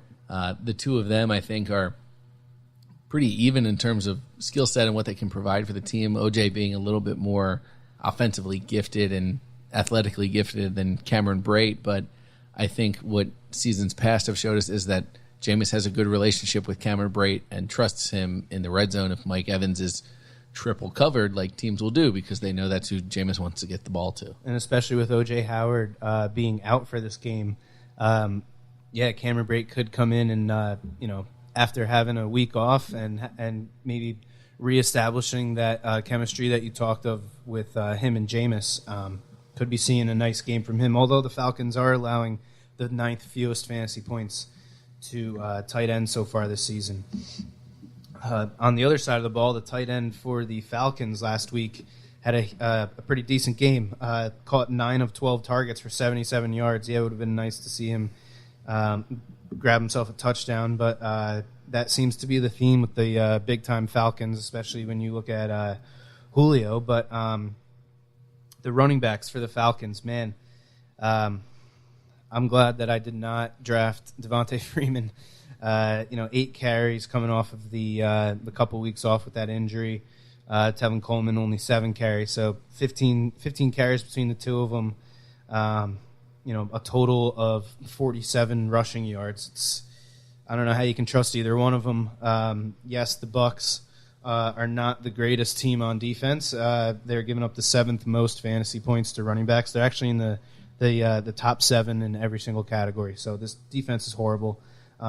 This should be a shootout, but then again, divisional. You never know what's going to happen in those divisional games. You have no idea whether it's it could look like it's supposed to be a shootout, like the Cincinnati Pittsburgh game that we're looking at. But again, that could just be another one of these low scoring games like we saw with the AFC North, as we were kind of talking about in our daily fantasy segment.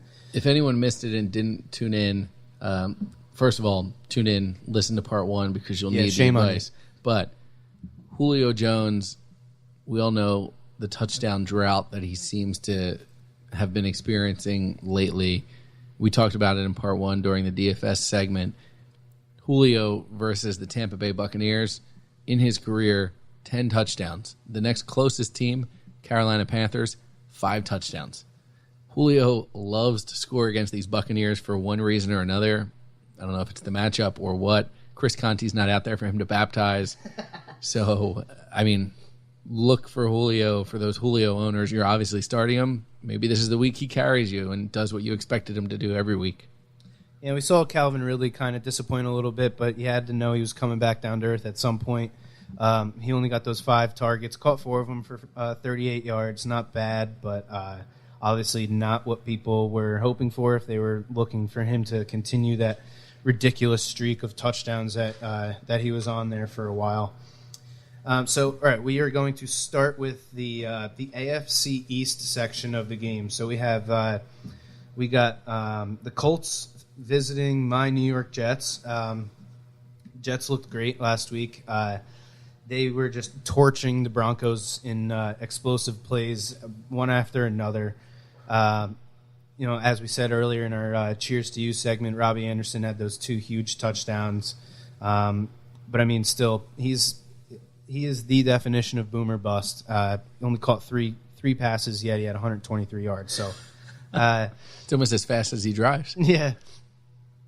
You look at the running backs. Yes, Isaiah Crowell, 15 carries for 219 yards. These numbers were insane this game. This is one we definitely missed. This is probably the best sell high there's going to be this season is catching somebody that maybe looks at that and goes, holy crap, 220 yards. Right. He's a top 10 running back as of right now, but we all know that's probably not going to continue. So, if you're a Isaiah Crowell owner, I would definitely try and sell high on him as soon as possible. Sam Darnold looked great. 24 passes. 3 of them were for touchdowns. It's not bad ratio there. So let's look at the Colts and their defense last week. They had that bad loss to the Patriots. Their defensive backfield was absolutely obliterated. So I don't know how many guys are looking to be coming back for this game. How many guys are going to be healthy enough to go out there and play. But if you're an owner of these Jets, I think you don't be expecting these two touchdown games from Robbie Anderson and 220 yards from Isaiah Crowell. But the Colts defense started out the season pretty well, and they've run into a injury tornado a little bit. So, but you look at the Colts on offense. Eric Ebron last week, 15 targets. With Jack Doyle out, it's obvious that Eric Ebron is with Jack Doyle and T.Y. Hilton out. I'm sorry. It looks like Eric Ebron is definitely the focal point of that passing game, and it seems like they're going to be without both of them again. I think T.Y. has a better chance of playing than Doyle does. But I mean, Ebron's showing the talent that he has that warranted him being drafted where he was drafted a couple years ago with the Lions. But 100 yards, 2 touchdowns, and you look at, and this is why fantasy points allowed to tight ends is such a hard. And it's out of the 4 ones. It's out of the 4 main position groups. This is the one that's the hardest to predict because. As of last week, the Patriots were giving up the fewest fantasy points to tight ends, and as of this week, after facing Eric Ebron, they now give up the 7th most fantasy points to tight ends. It's such a limited position group this year, so it almost serves you better to just look at who your guy is and what he's been putting up and the chemistry he has, the target share that he's getting, rather than looking at what a defense is necessarily allowing to tight ends. Don't pay him as much attention to his matchup as much to his... What has he done for me lately is what I'm going to look at more than who he is playing against. And this week, T.Y. Hilton mispracticed on Wednesday, so there's still a chance he does play on Sunday. Probably a better chance than not that he does play on Sunday, but keep an eye on that for Ebron owners and T.Y. Hilton owners. And you Andrew Luck owners out there, don't be scared just because of all his target. His players are going down last week with a wide receiver core that consists of Chester Rogers and Ryan Grant and Zach Pascal. He was still able to throw for 365 yards, threw the ball 59 times. So far this season, Luck has attempted 245 passes. That's 49 attempts a game. It's just pretty ridiculous. And Chester Rogers, if T.Y. Hilton is out again, he's another guy in daily as well that I think could be well worth the low value that he's going to be. I don't know what his value is, but it can't be too high. And 11 targets last week, caught 8 of them for 66 yards. So if he's going to be, the highly targeted wide receiver for an Andrew Luck offense, I'm definitely willing to look at him for a option at wide receiver. We're going to go now to the next AFC East game with the Buffalo Bills visiting the Houston Texans. Yeah, this is another interesting one, as all of these games are any given Sunday. Starting with the stardoms for the week, when I look at Buffalo, there's really not anyone that I'm locked in with starting. LaShawn McCoy would be the only potential guy, but Houston is not giving up a lot of points to opposing running backs this year. And the Bills want to keep them fresh given some of the recent trade interest that teams like the Eagles have shown in LaShawn McCoy. See, I disagree. If they're looking to, up his trade value, I feel like you got to put him out there even more than you have been. I think they did that last week. So going into last week, he had maybe averaged 7 touches a game, and last week he got 24 touches, scored a ton of points for us fantasy owners of LaShawn McCoy. So I think the Bills are almost going to say, hey, look, he was banged up. We showed you he's healthy. Now we're not going to show you anything more.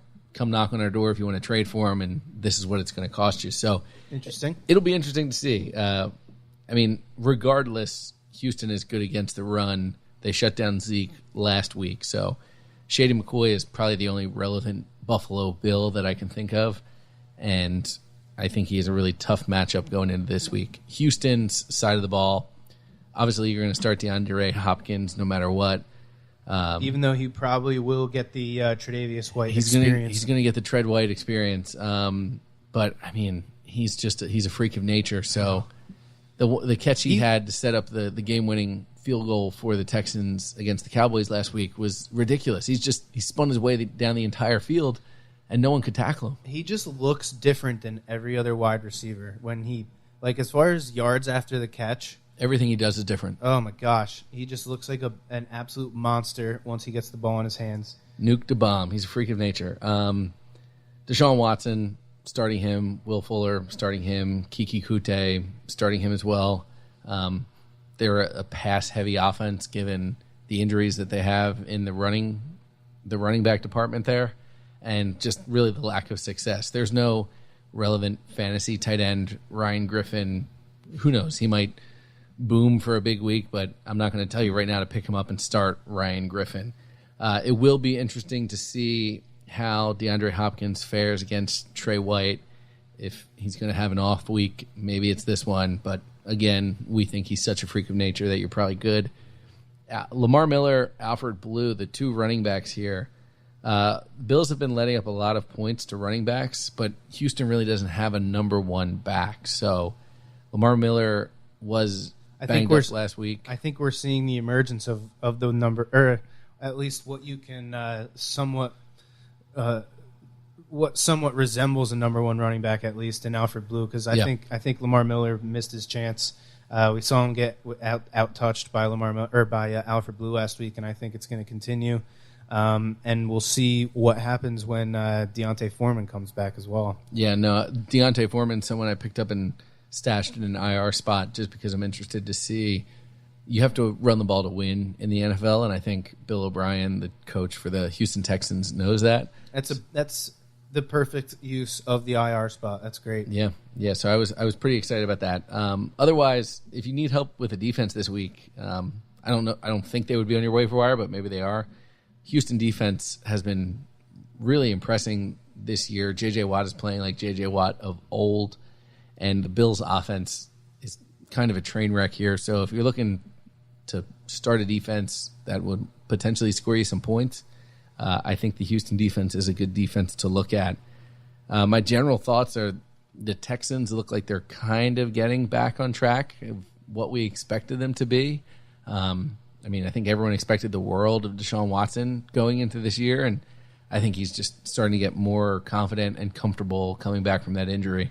Yeah, the emergence of Kiki QT, there's two things that I'm interested in seeing what happens with that is, the element of a third pass-catching risk for that offense that we didn't see last year, and how much of an effect he's going to have on Will Fuller. Mm-hmm. Obviously the streak that Will Fuller had with Deshaun Watson came to an end. The crazy touchdown streak that he had came to an end last week.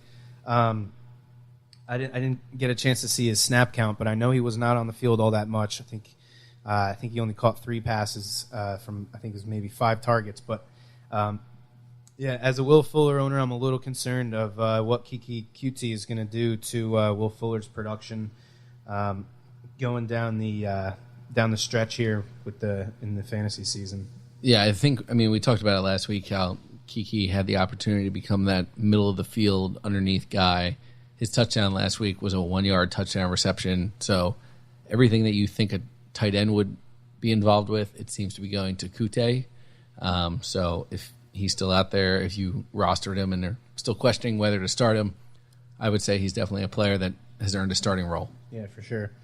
And the last of the AFC East games, one of the higher projected scoring games of the week is Chiefs at Patriots, and probably going to see a lot of that. Chiefs being involved in the most high scoring games of the week, but Chiefs defense is absolutely horrible. In top 5 in fantasy points allowed to quarterbacks, running backs, and tight ends.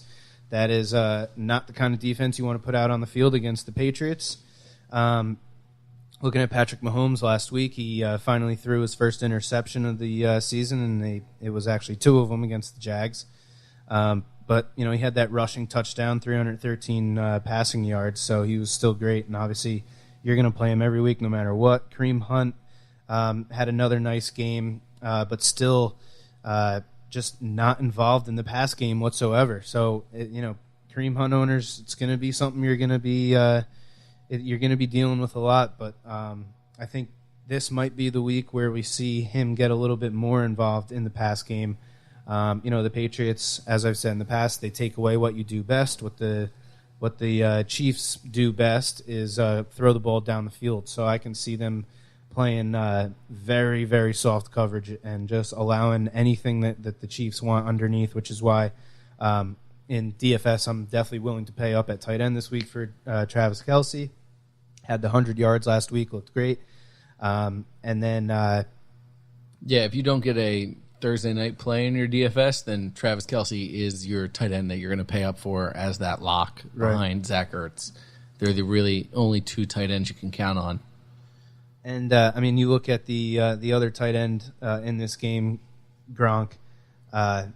He's been consistent. He's, if his name wasn't Gronk, I think we'd be looking at him going, "Oh, he's a really nice tight end. We should be looking to add him on the waiver wire." But because it's Gronkowski, because he's somebody that was probably drafted in the 2nd or 3rd round. As the top 1 or 2 tight end off the board. Yep, exactly. And people draft this guy expecting wide receiver 1 numbers, and he hasn't been producing like that. So we can't compare him to other tight ends because that's not what he was drafted as. He's drafted as a wide receiver that you can play in your tight end spot. But you look at the Chiefs' defense, third most fantasy points allowed to tight ends. So maybe this is the week that we see the Patriots really look at that matchup and say, we got to get Gronk back rolling. We need to see some Gronk spikes here. Sorry about that. Yeah.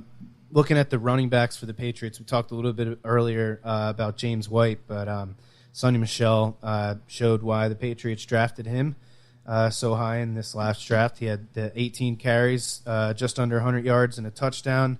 Unfortunately, he's not involved in the pass game because James White got the 14 targets, as I said, leading the team in receptions and targets. He's the Patriots have these players that, he's a wide receiver that plays running back, and Gronk is a tight end that plays wide receiver. It's all weird. But the Patriot way. The Patriot way, yeah. You got these 2 running backs. They're both great. Start both of them. Even if you have both of them, I would still start both of them, to be honest. Edelman came back, had the nice game. They really featured him in that opening drive.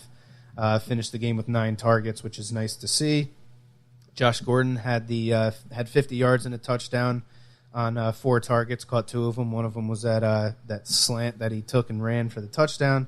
Or no, I'm sorry, that was the first catch. The second catch was the threw it up. He just threw it up to him in the end zone. Yeah, Josh Gordon made a play, came down with it, and Tom Brady will like seeing that. He is a guy that relies on trust with his receivers, so watching Josh Gordon really fight for body position, I think Tom Brady was mic'd up for it, and you heard him after that play running down saying, nice catch to Josh Gordon. So look for Josh Gordon to get some more targets. The Patriots offense is a variable one. So yeah, if James White isn't featured one week and you see Edelman come out with 20 targets, don't be surprised because that's just what the Patriots will end up doing on offense.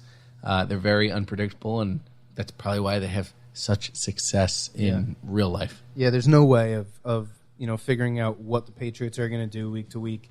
But I think you can definitely, if you're going to bet on anything with this Patriots team, it's that Josh Gordon's targets are going to be going up every single week.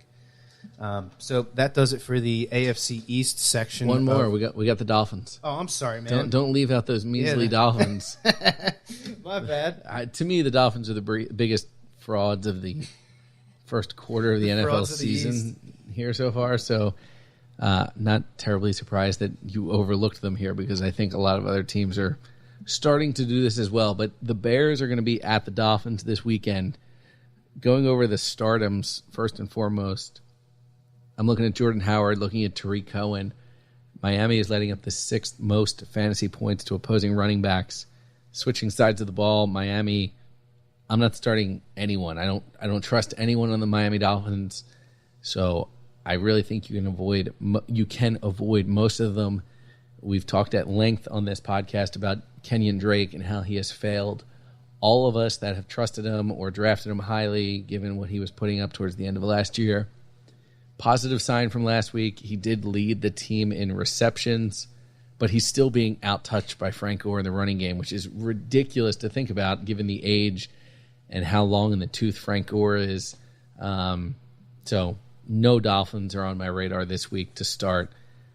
On the Bears side, Bears that I'm interested in keeping an eye on, Taylor Gabriel. This jumped out to me as a stat this week. I was interested to see, is Taylor Gabriel just a boom or bust guy, or is he really a every down wide receiver that is going to get his share of targets? When I looked into it, he's second on the team in targets on the Bears. To me, what that is telling me is he's almost Chicago's version of Tyreek Hill light. Obviously, Taylor Gabriel has not done anything to prove he's in the same category as Tyreek Hill right now, but you look at Matt Nagy and the system he came from in Kansas City, and having Tyreek Hill as that player, getting a guy similar in Taylor Gabriel, and now he's second on the team in targets with 29, only behind Allen Robinson, who to me is going to get the Xavier Howard treatment. So I'm a little worried of him going into this week. Taylor Gabriel, if he's on your waiver wire, if you need someone in DFS, he's one of those receivers that has proved to be more than boom or bust to me and has become a really intricate focus of this offense. Yeah, I think if there is a wide receiver on this Bears team that the Dolphins are going to focus on, it's got to be him, right? He's got to be the guy that's going to get Xavier Howard. So maybe this isn't the week to experiment with Taylor Gabriel in your lineup, but looking at him throughout the rest of the season, let's see what he does this week. Let's see what he can do against a legit top 10 cover corner. And let's see if he can warrant that reference to Tyreek Hill. The Ty Hill. I mean, I think Allen Robinson is going to get more likely matched up on Xavier Howard. I think so, okay. I mean, and again, the way Kansas City uses Ty Hill, at least the way they did last year, he was all over the field. He lines up at running back, tight end, out wide at receiver, in the slot. He kind of isn't someone that you can just go tell a corner to cover him all game, right, because that corner's going to be freaking winded by the middle of the second quarter, trying to chase after him, getting all these motions before every single play. Completely. And again, the Bears are coming off a bye. Head coach Matt Nagy has had time to put in new elements and wrinkles in the offense that he might have used in Kansas City, and he's trying to really coach his Bears team up on. So keep your eye on Tariq Cohen based on what he did in Week 4, Taylor Gabriel based on his being second on the team in targets, and again, what he was able to produce in Week 4. Players I'm looking to avoid this week, I am just concerned overall about Mitch Trubisky. The Dolphins are letting up the third fewest points to opposing quarterbacks. I think there are better quarterback options out there. Some of the guys we mentioned as bye-week replacements for starters. So I'm going to avoid Trubisky this week, and as I mentioned, I'm not touching anyone on the Dolphins this week. Yeah, Dolphins defense has not been all that bad. They are in the top 10 in fewest fantasy points allowed to quarterbacks, wide receivers, and tight ends. So that does do it for the AFC East games. Complete. We are going to go now to the AFC North games, and we're going to start with the Steelers and Bengals, which Vegas has as being the barn burner of the week. Both teams coming off of a bye last week. We got Big Ben facing Andy Dalton, both extremely good quarterback plays this week. And you look at the running backs in this game as well. James Conner coming off of 21, and as I mentioned earlier, Joe Mixon coming off of 22 carries. These are two bell cow running backs. You're going to start both of them. You look at the wide receivers, Antonio Brown and A.J. Green. Then you look at the number twos are both awesome options as well, Juju and Boyd. This is one of the easier matchups of the week to preview. You're starting everybody that you have on these teams. I think even Vance McDonald could see a nice bounce back after a pretty bad outing last week. Bengals are giving up the 9th most fantasy points to tight ends. And then you look at the tight end situation for the Bengals. Croft and Azuma with Eifert going out. These two guys are going to be looked at and trying to figure out which one's going to be the better play from week to week. And honestly, I don't know if you can trust either one of them. They got 3 targets between the two of them. So I'm staying away from them. I'm waiting a couple weeks, see if one of them really emerges as a legitimate threat. But, I mean, with the wide receivers that the Bengals have, I don't really see them needing to rely on those tight ends at all because, you also have Mixon to throw the ball to as well. So, yeah, and look for Mixon to have another big game. We talked about it in part 1 about his 2 games against the Steelers last year, averaging close to 6 yards a carry. He came back last week, showed you that he's healthy following that surgery. So Joe Mixon, another guy that I think is going to produce this week. I'm looking at this game as just one of the games I'm most excited to watch on Sunday because really any AFC North matchup that features the Steelers, they turn out to be pretty exciting games. Yeah. You look at Baltimore and Cleveland last week, like rip my eyeballs out, field goal fest. Yeah. Not interested in that. But anytime the Steelers come to town against anyone in the AFC North, it turns into a pretty exciting game, given the dominance that they've shown over that division of late. The next game, AFC North, we got Ravens going down to Tennessee, playing the Titans. Two really good defenses here. Actually, looking at the fantasy points allowed by the Ravens defense has been pretty gnarly so far. Is this the best defense in the league in think terms so, of man. fantasy? It looks like it. I think, obviously Jacksonville's numbers got a little skewed from the game with the Chiefs. With the Chiefs. But, the Ravens are giving up the fewest fantasy points to quarterbacks, running backs, and tight ends. They're giving up the third fewest to wide receivers. They are just shutting people down, and now they have one of the best corners in the league coming back, with Jimmy Smith returning. So I'm not starting any Titans. I'm not starting any Ravens either. I look at this matchup, and I was going through my stardoms, and there's no one on either of these teams that jumps out to me. Guys I'm interested in keeping an eye on, Corey Davis, obviously, because I have him on my get your ass to the bench players. And then Hayden Hurst, given how decimated the tight end position has been this year. Hayden Hurst was a first-round pick for the Ravens. He was just activated last week. 2 targets. Might have had a catch in there, I'm not sure, but really not fantasy relevant last week. We'll see how he really starts to grow and evolve within the offense, if he does make an impact this year or not. I'm not saying go out and pick him up now. I'm saying just keep an eye on him, watch the game, check the stats afterwards, see what Hayden Hurst saw in targets and receptions. But I'm avoiding all the Titans because we just talked about how dominant the Ravens' defense has been and how little points they're letting up. I think this is going to turn into a field goal fest like the Ravens experienced last week in Cleveland. The Titans have only scored more than 20 points once this season. That was against the Eagles in overtime. So they needed 70 minutes to score 20 points, over 20 points. That said, given how strong the Ravens defense is, I'm not expecting anything out of the Titans this week. It could turn into a Ravens shootout here, and the Ravens go off like they did earlier in the season against some teams, but they had a really weird week last week offensively, so let's see them get right before we start jumping in there and starting our Baltimore Ravens that are either on the bench or in waivers. Yeah, I didn't see what the over-under is for this game, but if I'm betting on this game, I'm taking the under for sure. We are going to go to the third AFC North and the last AFC North game. We got the Cleveland Browns playing host to the the Los Angeles Chargers. Phillip Rivers has been one of the more consistent quarterbacks so far this season. I think he's the only quarterback to have over 20 fantasy points in a standard scoring league, which is pretty impressive, really, when you look at what the quarterbacks have done so far this season. If I was Phillip Rivers, I would always draft me in fantasy because I know how reliable I am when it's fantasy relevant. And then as soon as it gets playoff relevant in the regular season, I turn out to be not that reliable of a quarterback. So fantasy time, I'm your man. Regular NFL season playoffs, I'm not your man. He's the perfect reason, or the perfect example of why you should wait at quarterback, because he's a top 10 quarterback every single year, and you can get him in the 9th or 10th round. Mm-hmm. You look at the running backs on this team, another awesome game for both of them. Melvin Gordon and Austin Eckler both had a touchdown. Gordon had the 19 carries for 58 yards, caught 4 of 4 targets for 62 yards. So Austin Eckler, I don't see how this can continue and just keep scoring touchdowns on minimal touches.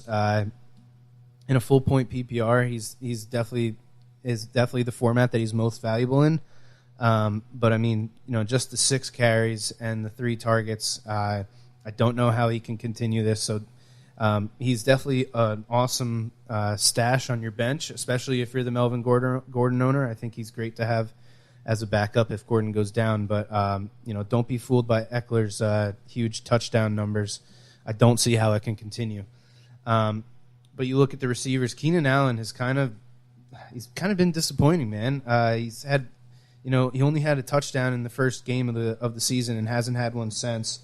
He had the 9 targets, caught 8 of them for 90 yards, which is nice. But I think people were expecting a little bit more from him, and so far this season he has not has not really come through as far as one of these big-time wide receiver ones. But, 4 straight weeks without a touchdown. Hopefully he can turn it around against this Browns team, whose defense is actually, not bad at all. They're middle of the pack in pretty much everything except for their rank against quarterbacks, which they're giving up the 6th fewest fantasy points to quarterbacks. With that being said, as we were praising Rivers earlier, I'm not sitting him if he's your guy. Looking at the Browns, Carlos Hyde, his streak of touchdowns came to an end as well. Still had the 17 carries, and as a Carlos Hyde owner in one of my leagues, it's definitely encouraging to see. After Nick Chubb's huge explosive runs last week, he still only got 4 touches and turned him into 2 yards. Didn't catch his only target. So he's definitely not nipping at the heels of Carlos Hyde, as I think a lot of us thought he would by this point of the season.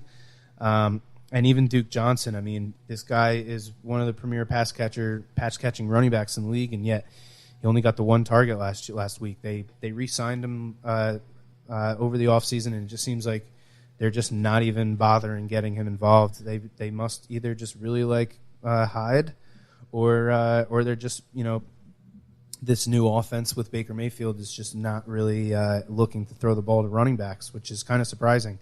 Yeah, I mean, I would say until a Carlos Hyde gets hurt, Duke Johnson, Nick Chubb are not fantasy relevant players that you need to keep rostered.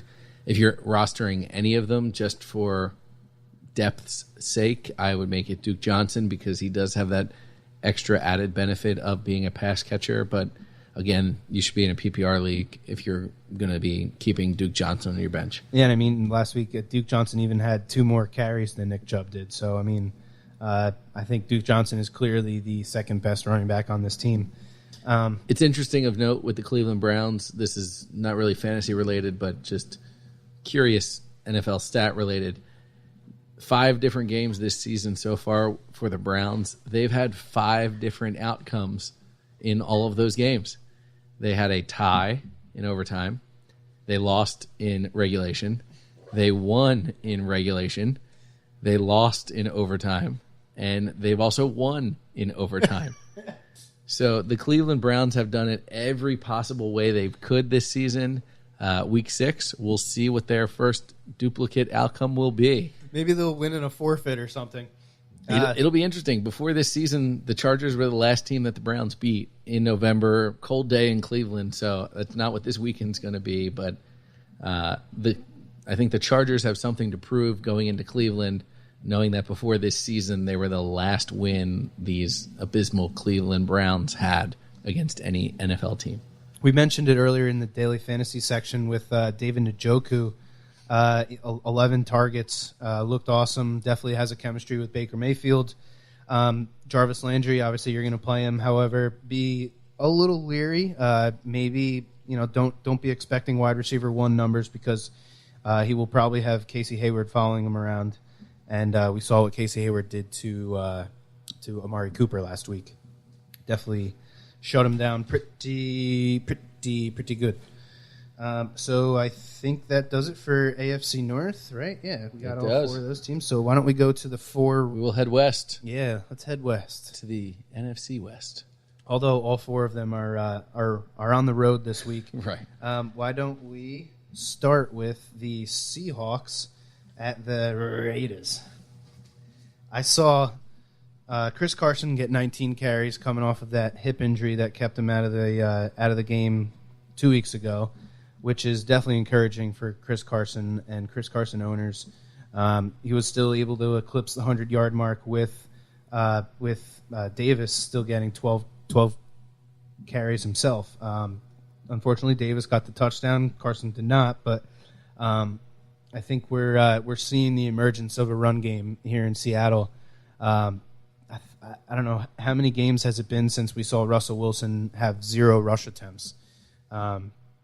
That definitely is hindering his fantasy production, but still had the 3 touchdowns, the 200 yards, not a bad game at all if you're a Russell Wilson owner. I know I was talking to one of my coworkers. He's a Tyler Lockett guy, and 2 straight weeks with a touchdown, had 100 yards, looked great. And this guy, David Moore, who is 2 touchdowns, 40 yards. This is another one of those offenses that's just really hard to predict and really hard to figure out what they're going to be doing. Doug Baldwin only had the one target, caught it for 1 yard. He's obviously the best player on that offense besides Russell Wilson. So just a weird game for them. I was not expecting to see that high scoring of a game, at least on their side of the scorecard. But they look pretty good, man. Yeah, I mean, it's a tough offense to predict. Russell Wilson is your guy. Chris Carson, Mike Davis. Chris Carson is going to be the lead back there, but you always have to be wary of the Mike Davis poach, kind of what we're talking about in a similar situation in Baltimore with Alex Collins and Buck Allen when it comes down to goal line situations there. And same thing with Ingram and Kamara. It seems like, I don't know if it was just the one game, but if that's what it's going to be for the rest of the season, new Kamara owners are definitely going to be pretty frustrated. I'm just baffled by the whole Rashad Penny thing. Like how, this first-round rookie, they moved up in the first round to draft this dude. And, last week was the perfect chance to get him involved, and he was not involved. And then you see the other 2 running backs on this team both get over 10 carries, having great fantasy days. It's just weird. I don't know what to make of it. We'll see if maybe throughout the season if Rashad Penny can get more involved. But if you're still holding on hope, I think this week was the final nail in the coffin for your Rashad Penny owners out there.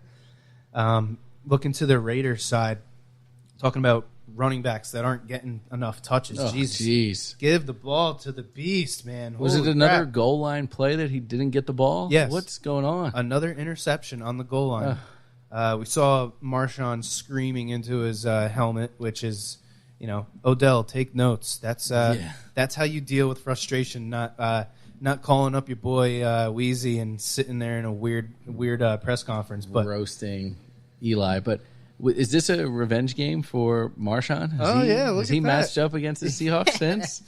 Although, he did retire. You know? He had great years. He retired, sure. But I think, if I was John Gruden and I had the ball on the 10-yard line or anywhere inside the red zone, Marshawn Lynch is getting the ball every single time I cross the 20-yard line or the 25-yard line of Seattle, because I learned myself last week that if I have Marshawn, I shouldn't throw the ball on the 1-yard line. And Pete Carroll is the one that famously made that mistake in the Super Bowl. Yep. That cost Seattle its second Super Bowl. So I'd love to go back and bring up every clip of John Gruden talking about that play for Seattle, because as the Monday night guy for the past few years, he's definitely talked about it. It has to have. And I wonder if there has ever been a time where he said, "I can't believe they didn't run the ball." And looking back at this game, fast forward. Yeah, it's just crazy, man. You brought the dude in for a reason. He's been playing really well. He's been getting the carries for the past couple of weeks. He's definitely been outperforming his ADP for sure. And then, you throw the ball on the 1-yard line instead of giving it to the beast. His nickname is Beast Mode. If it was like outside sweep zone mode, pitch man or something like that, I get it. Then I'm not going to throw that. Then I'm not giving him the ball on the 1-yard line. But a guy named Beast Mode is only designed to do one thing, and that's beast his way into an end zone. Yes. You look at Jared Cook. 6 targets. Caught 4 of them, only had 20 yards, but he's staying involved. He's showing that it wasn't just a 1-week thing against the Rams week 1 or week 2 or whenever that game was. And Seth Roberts was the most targeted player on this Raiders offense, mainly because, as we mentioned earlier, Cooper got erased by Casey Hayward. I don't know if the Seahawks really have the ability to shut down Cooper like the Chargers did, but I'm not really looking forward to playing Cooper if I have him. He's probably one of the more inconsistent players in the league, and I just can't trust him at all. So if I have Amari Cooper, I'm sitting him. I know the Legion of Boom is no longer there in Seattle, but it's still a good defense, and actually they're giving up 4th fewest fantasy points to quarterbacks, and we know how much wide receivers are connected to their quarterbacks. So this game's pretty easy for me. If I have Lynch, I'm starting him hoping that that Gruden learned his lesson and hoping that maybe this revenge game is, hopefully he went into Gruden's office and said, bruh, give me the ball like 30 times this game. And then just threw a ton of Skittles. Yeah, just like made it rain in Skittles. Yep. Yep. So go Marshawn this week. Yeah, I'm hoping he has a bounce back game because we need some more beast mode in our lives. Let's go to Cardinals at the Minnesota Vikings. Or no, I'm sorry. We'll do Rams Broncos first. Rams Broncos first. All right. So right off the bat, stardoms: Gurley, Goff, Woods for the Rams. On Denver side, Emmanuel Sanders. Here are some of the reasons I say those are the guys I'm definitely starting. On the Rams side, Cooper Kupp, Brandon Cooks. You'll likely have them on your rosters and think to start them. I'm just saying keep an eye on them this week. They both left last week's game with concussions. I think Cooper Kupp would be the better play here as Denver is letting up the most points to tight ends, a.k.a. the middle of the field, where Cooper Kupp has worked all season. So if they are both healthy, if just Cooper Kupp is healthy, I'm inserting him right into my lineup because I think he is a very, very relevant fantasy option here.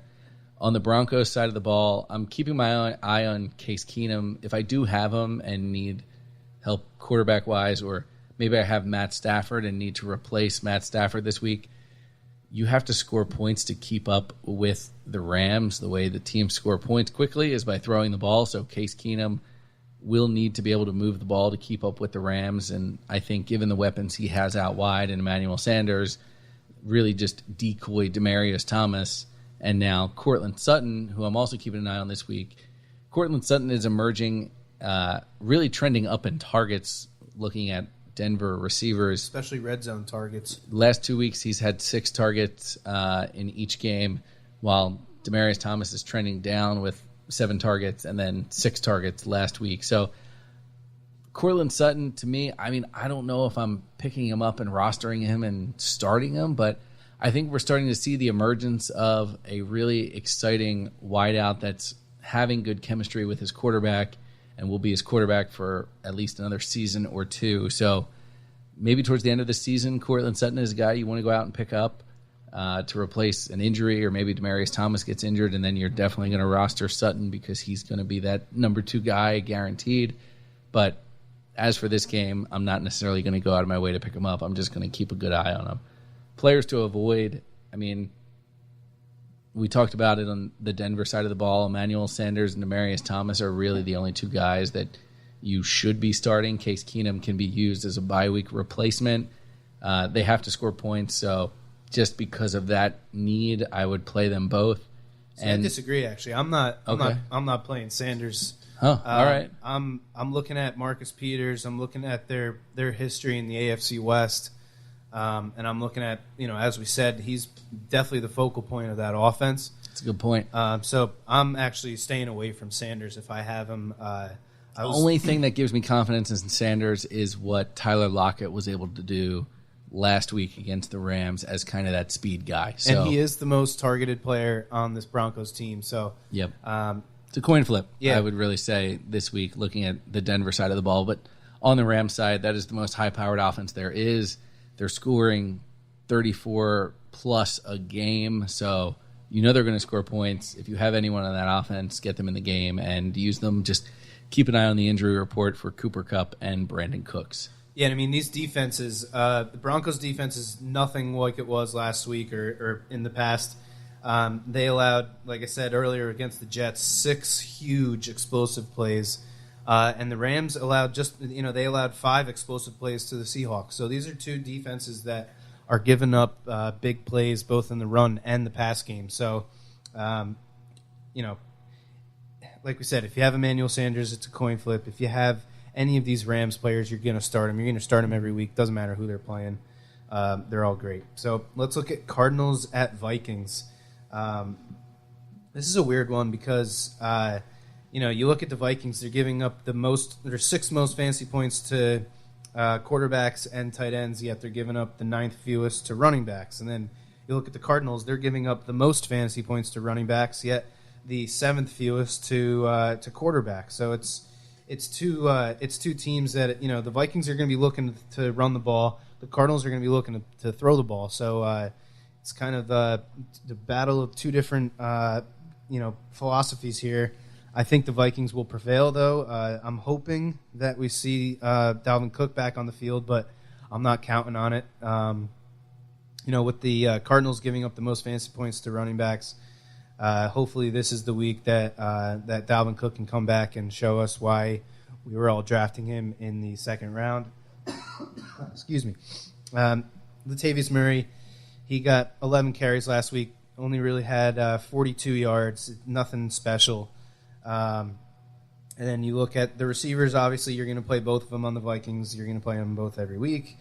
It's the receivers on the Cardinals that are the most interesting, trying to figure out, does Xavier Rhodes stick on one of them? Does he stay on one side? And because of how much Fitz moves around, I'm assuming that they're just going to keep Xavier Rhodes on Christian Kirk, who I think has proved that he is probably the best wide receiver option as far as running the entirety of the route tree goes. Fitz is definitely still used as just a slot receiver, running all those intermediate underneath routes. And the unfortunate thing about Fitz now is that he's slow enough to be covered by an Anthony Barr or one of the more athletic Vikings linebackers. So it's still a week that I'm keeping Fitz on the bench because he hasn't shown me anything that warrants taking him off. Yeah, unfortunately, I don't know if he's lost a step or what, but it's just he hasn't looked the same. And then, an encouraging game for David Johnson owners for sure. He had the 2 touchdowns, had the 18 carries, but still another running back like Kareem Hunt just not involved in the pass game like we were expecting him to be.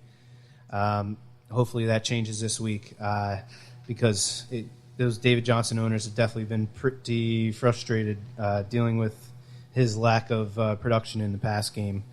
I'm going to be interested to see if the Vikings just sleep on another quote-unquote bad team. You saw in Week 3 when the Buffalo Bills go in there and really surprise and shock the world and beat Minnesota at home and really embarrass them at home. Right. Are they gonna make that same mistake again and just go to sleep on a team that they think they are talented enough to just beat without really game planning for them like it seemed they did against the Buffalo Bills? So if it was just if it was a coach, a head coach that wasn't so involved on one side of the ball, I would be worried about that. But I can't see the Vikings coming up and laying another egg on defense. There's no way they do it twice against another rookie quarterback. Like, no way. Yeah. So why don't we go to our last game of the week here with the 49ers going to the Green Bay Packers. Little Monday night showdown. Monday Night Football. With the Niners and the Packers up there at Lambeau Field. Looking at my stardoms, not starting any San Francisco 49er. There's just no one I trust on that offense. C.J. Beathard, Breida, Goodwin. I don't really like any of them enough to warrant putting them into this game. I guess Alfred Morris because of the volume he'll get if Breida's out, but I mean... Maybe, but I think game flow is going to prevent Alfred Morris from really having an opportunity to touch the ball a lot. Rodgers is someone that's pretty good on Monday night, especially at home. So I'm looking at Aaron Rodgers, Jimmy Graham, and actually the Green Bay defense as my starts for this week. San Francisco is letting up the 9th most points to quarterbacks and the 8th most points to tight ends. So definitely have both of those guys in your starting lineup. 49ers, to me, are a fantasy football coffin. Players that are on that team are essentially dead, and I think you can move on from them. So the Goodwins, the Breidas, the Alfred Morrises, C.J. Beathard should not be on your roster, so if he is, just drop him now. There's not going to be much coming out of the 49ers this year unless they play another terrible team.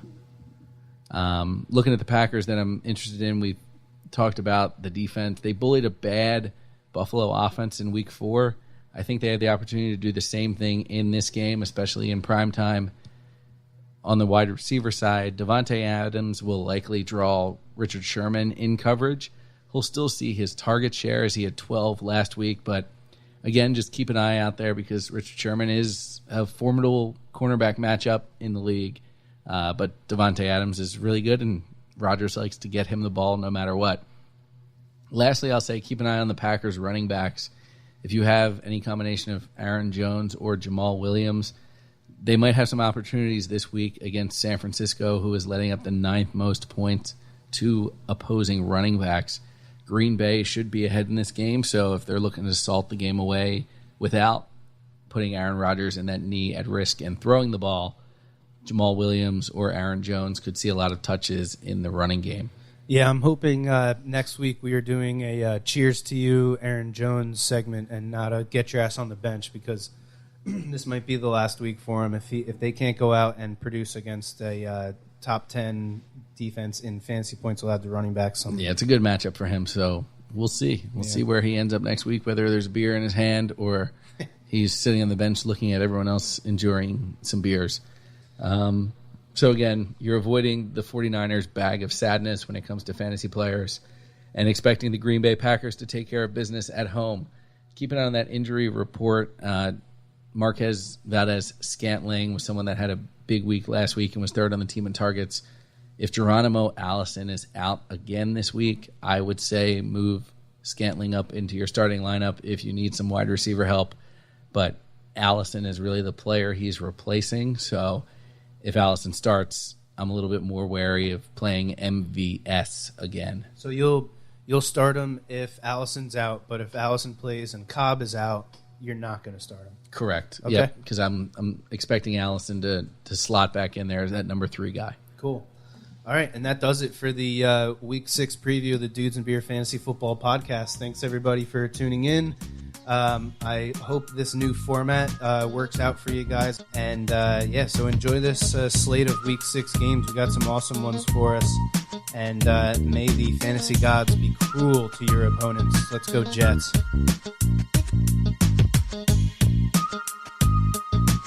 Thank you for listening to this episode of the Dudes and Beer Fantasy Football Podcast. To listen to our episodes or chat with us live, download the official Dudes and Beer app, available on Android and iDevices, or visit us online at dudesandbeer.com.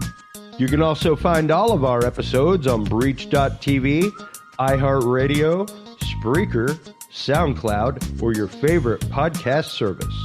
Dudes and Beer is a proud member of the HC Universal family of podcasts. For more about our sponsors, podcasts, and other content, visit hcuniversalnetwork.com or download the free HC Universal Network app.